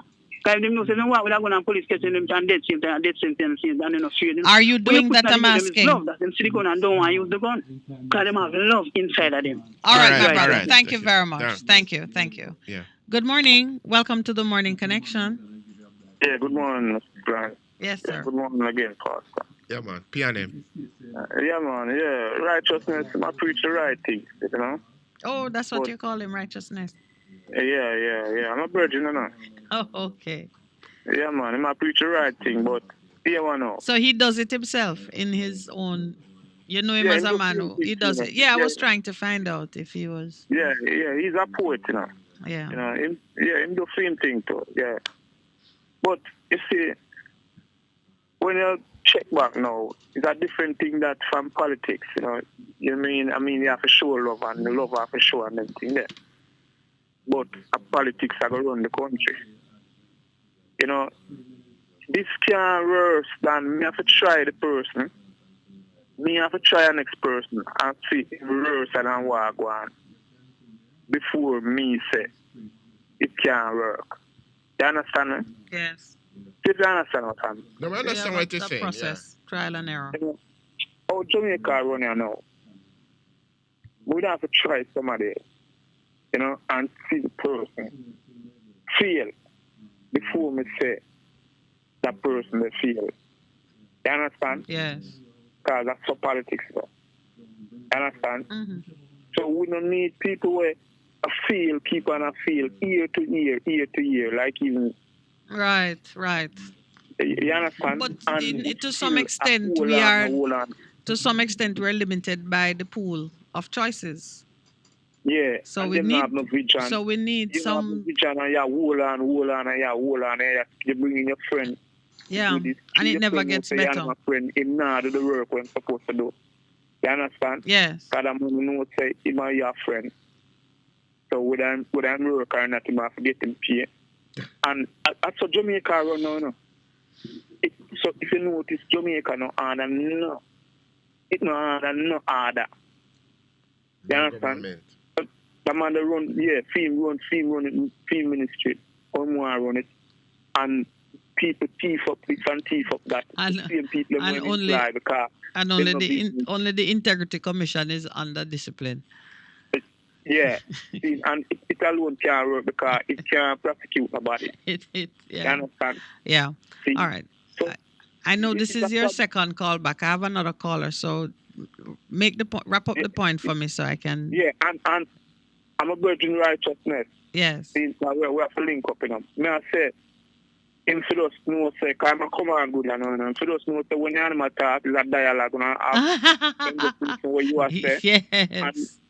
Yes, I didn't get to speak with him. He was in a flow. Yeah, he must speak too fast. Yeah. All right. Man. Well, it's your birthday, so let him know that. Where I come from now. Yeah. All right. Well, I'm happy to be a part of the journey. Yeah, man. All right. Thank you, brother. Bye. Yeah. Good morning. Welcome to the Morning Connection. Yes. Good morning to you, boss.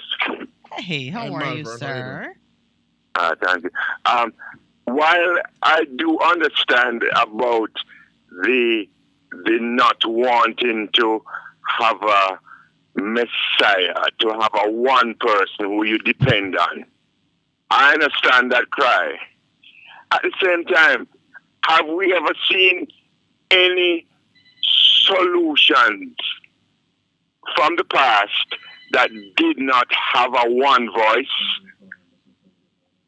Our leader have we ever seen it before? Yeah, you really tapped into what was activating my thoughts from that last call, because we too have been talking about the importance of leadership and the impact that a strong leader can have on a bad situation.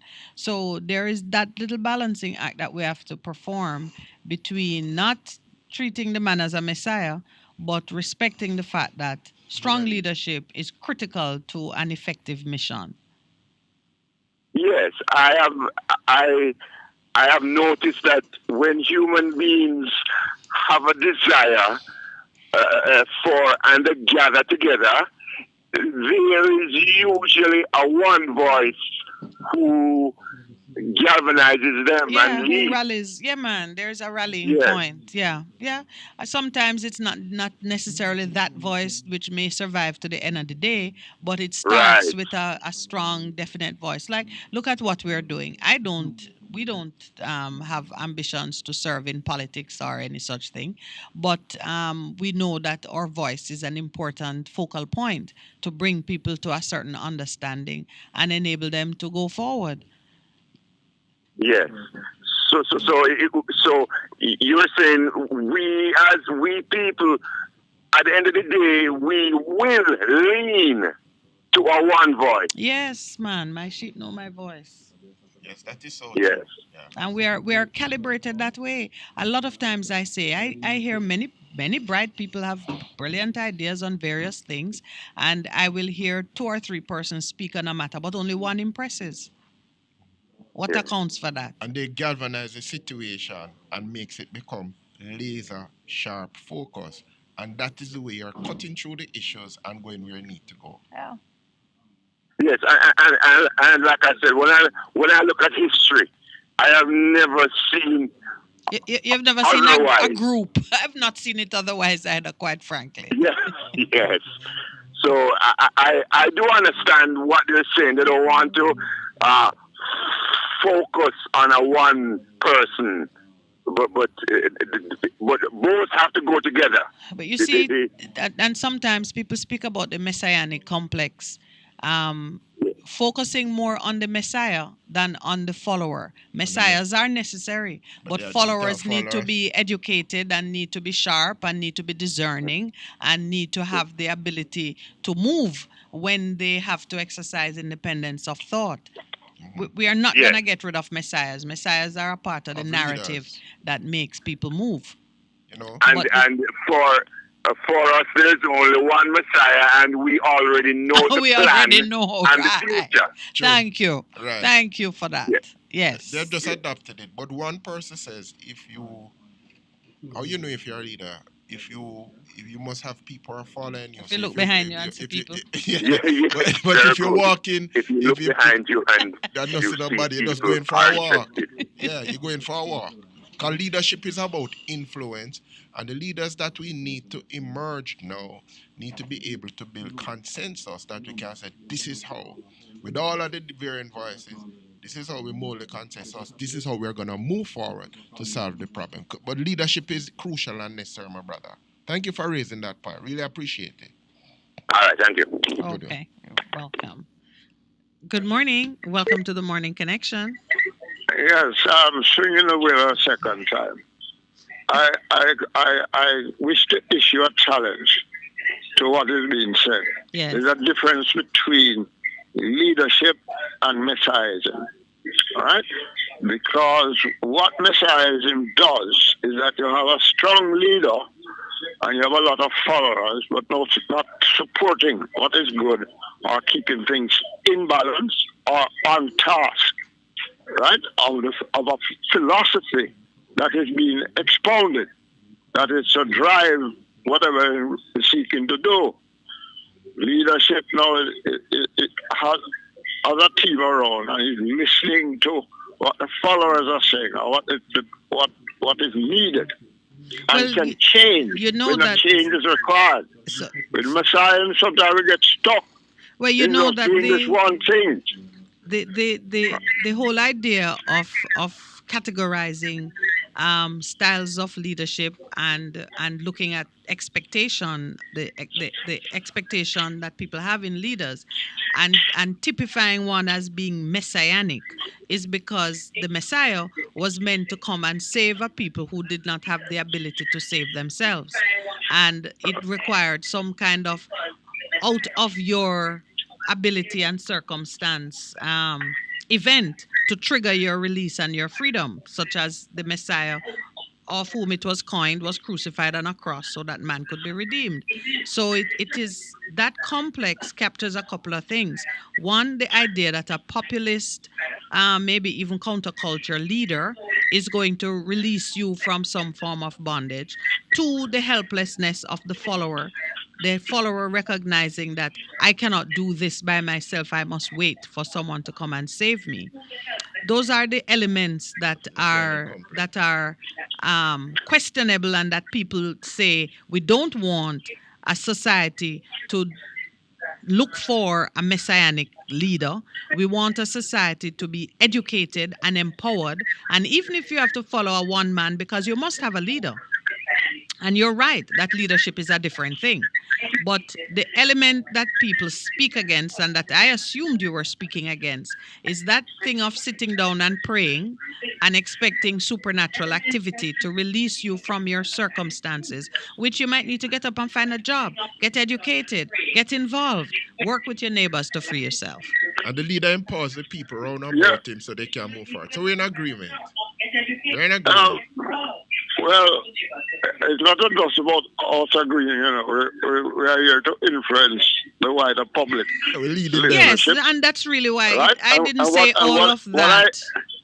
What I observe is that the messianism um, um, put us into a position of not doing anything or not doing what is best for self. That's the point. Family and relatives, community, and further on. That's the So point. they're That is the point. Okay. And right, So- that's why I explained it. I explained it as full in such a way that I did. It's not because I don't think you understand or that we are in disagreement, but we are saying to persons on this program, do not sit back and wait for any politician to bring the answers.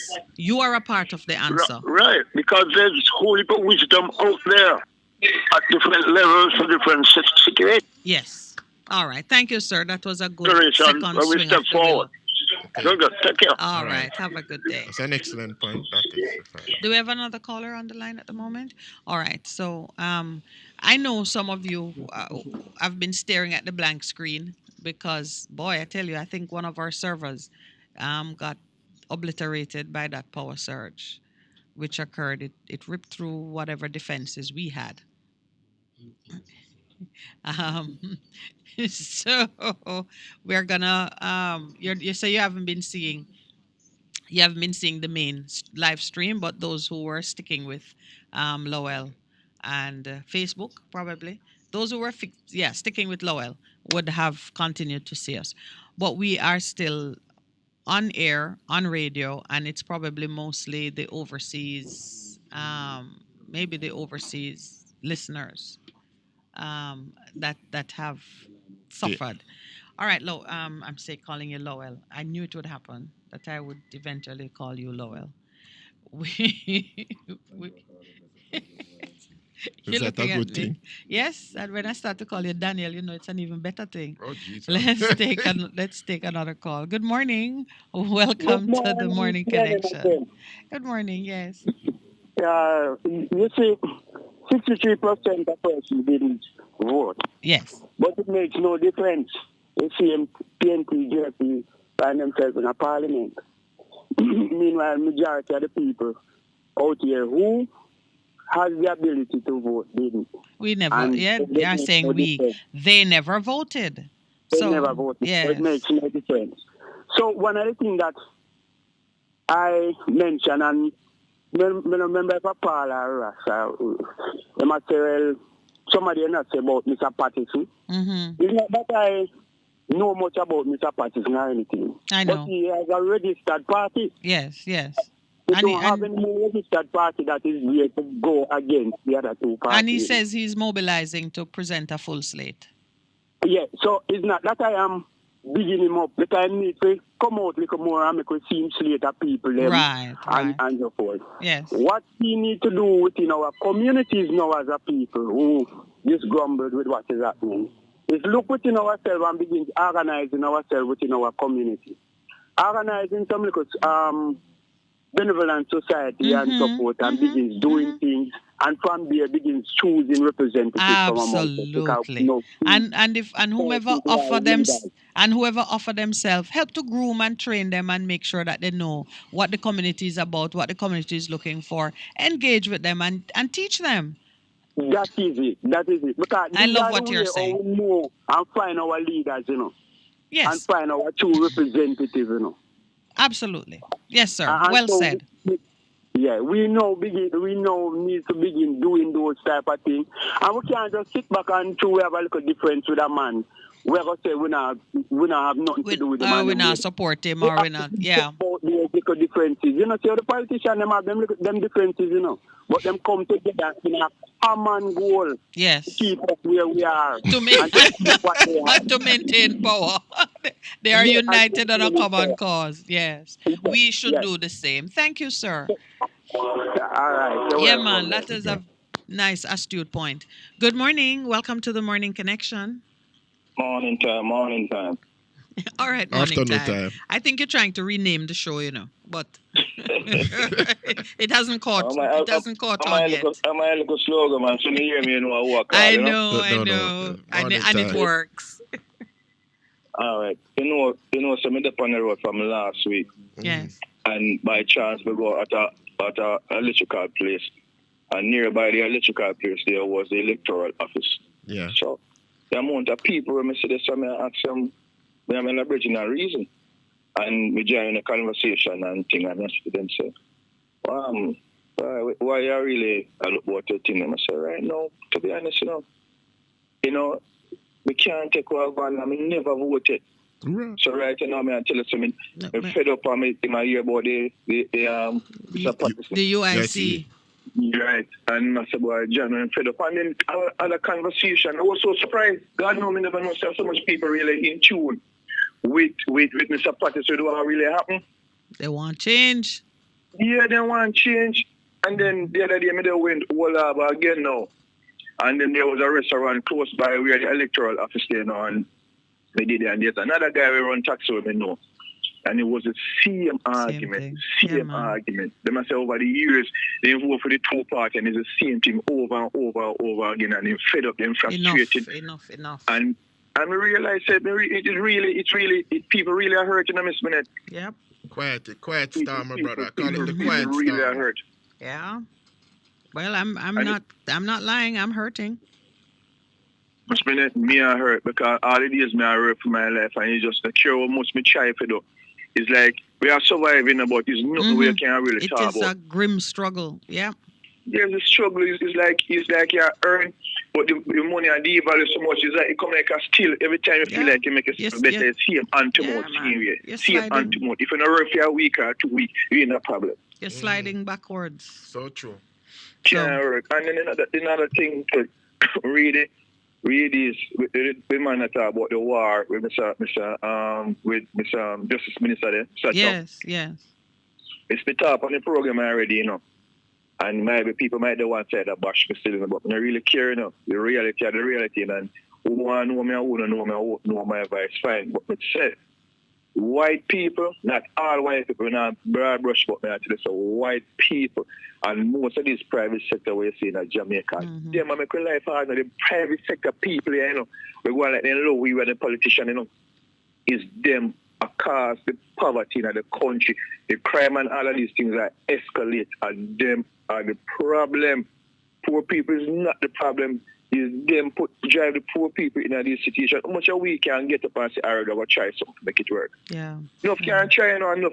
May I agree, so enough people try, people don't want to do it, and enough of them young generation, they don't want it, they don't want to work. They don't want to work a bit. Yeah. They want to have it now. Yeah. They want to have for them thing now. Well, listen, man, the point you're making is it's beyond argument. Those who have the power of wealth, capital, whatever you want to call it, they're the ones who call the shots.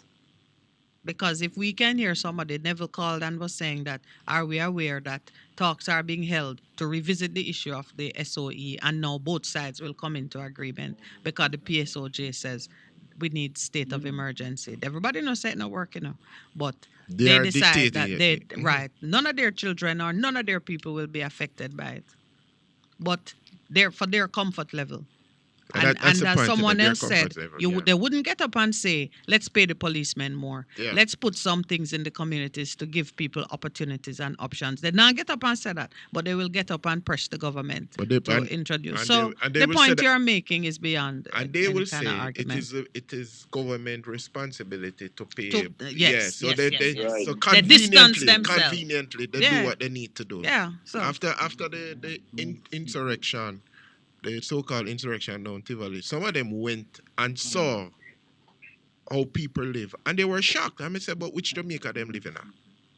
They were commenting. Them are shocked. Them go like them shocked. Is just face card. Them no. On the helicopter, them fly go to them business place, and helicopter fly then go home. Yeah. Them drive, them go places, and people must tell them. I know next thing to Miss Pastor person, Miss Maid. Yeah. These politicians and this private sector, good God Almighty, they not a wife. Their wife can't sit down and talk to them. Oh my boy, let me their tell wife you. can't sit down and talk to them. So them born in a wealth. And most of these politicians, some of them grew up in a poor background, and when they start rub shoulder with certain people, them just forget about where them come from and also tear. Eh? We gotta change it. We gotta change it. Before I left again, though. 1 minute. Yeah, about a year ago, a policeman, we have a machine at work, and a policeman stop the machine and say whatever.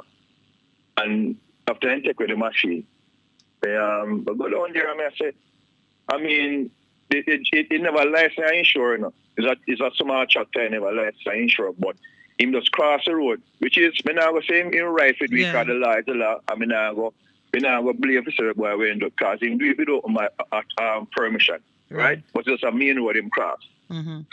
And I go to him and I talk to him and I explain to him, I say, it's like a machine, the amount of community service that this machine that do. Yes. Policeman, I'm going to go clean up all them, like a place to them, and I'm separate. I'm going to even charge them. See, so he do a lot of things for the community. See, man, I say, I'm no business about that. I agree with myself, I say, fine. And my next policeman come there now. And I think there was an issue with the name again, man, the thing there, oversight police, and the criminal crime, and the crime go and come. In the com. Yes, in the com. And there was an argument about a shooting and thing, and him come and work late. And I said, why you just come and work? And I said, boy, yeah, you can't say the talk we are talking, you know. We just want to show my face, you know, because right now, the government not care about me, you know, so I just make sure see me come and work and just present myself, you know, so me get my pay. I mean, hear that me, I want if him, he didn't even know who is me, but you in my dirty, grease up clothes, my baby just look down for me, so. I mean, I said, you can't imagine how the mindset with the politician, them cars, the police, them think. Is the like politician, them turn the police, they agree, so some of them police are criminal in this guy still. But the politician are drive the people, the system are drive the people them to do what them not really want to do because circumstances. Yes. You can imagine? Yeah. After a while, just report your work. And if you don't have any place to take that anxiety and that aggravation, it becomes hate and it becomes depression. And a young girl story on the front page this morning, their auntie says she died of a broken heart because her baby died in hospital and nobody in a pair in her mind. Not even a report she couldn't get about it, and eventually she herself died less than a year later. So you're right. Those things can drive people into a path from which many don't recover. All right, my brother, I have to take my last call for the morning. You know I love talking to you, but you're going to have to call me tomorrow. No problem, man. Thank you very much. You're welcome. Bye. Good morning. Welcome to the Morning Connection. Hey, we're going good, man. Good morning to you. Morning, sir. Morning. We have to say we are. When we are finished. You're our wrap-up call for the morning, so. Talk fast. Softan come out what and then when him say Sean. I got him this one. What him said to do what? Sean who? Sean who? The people them were not vaccinated. Oh, the unvaxxed. Oh. Yes. Stop it. I don't remember if it's Sean, but that sounds like one of his words. Yeah, so are we the people them talking? Oh. Then I will not talk now. It could be only us. It must be us. I can't know anybody else. Huh? It has to be us. Yeah, but the tourists them can't come in here with the virus though. Yeah, man, and spread out on the beach while we look on. How much of them test and them have it, them carry it come here. Okay. Huh? But yeah, one of the things though, love and bless, is that what they're discovering around the world is that people who are fully vaccinated are carry or become infected with the virus. So this demarcation that they have done in the world that says the vaccinated and the unvaccinated really is so unfortunate. It's the same rule and divide and conquer people. And we just have to stand up against it as Jamaican. One man, it's a one blood. One blood. You remember that song there? Junior Reid? One blood. Yeah, so we have to put that in. One other man, it's a vampire now. You play that song when we finish talk. All right. Well, it means you have to. It means you have to finish talk now because we have like 2 minutes to go.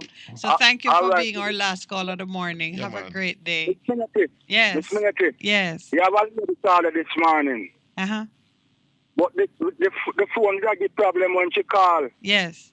I couldn't get to hear her. She said good, but I hear something like she said, and she sound like she talk good enough, Miss Minette. Yeah, man. She said ready for that. She ready. She's tired of the foolishness and she's ready to join something. Let us start something. So we're gonna spend a morning talking about how to start a community-based organization and an advocacy group that can bring about change. Yeah.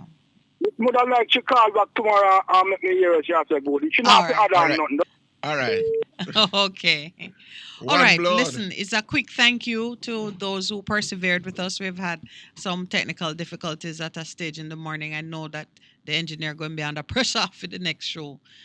But we wish you well with that. Thank you, Mr. Engineer, producer, Pastor Percival, to the listeners and those who have stayed online. Taki, tomorrow morning we're going to talk about Mr. Corey and the Prime Minister's childish behavior in excluding him from that meeting. And then, as it turns out, the other people in the meeting, let it be known that it was the Prime Minister who says, we can meet, but not with Mr. Corey. We're going to discuss what that means and the price of that kind of petulance, because the cockpit country is still where it was before the meeting, and Mr. Corey is at the gate. All right. Have a great day, everyone, and So we'll standing as gatekeeper. I tell you. He's a gatekeeper. So I want to know you avoid the gatekeeper. No, but the question is... Modern vampires of the city.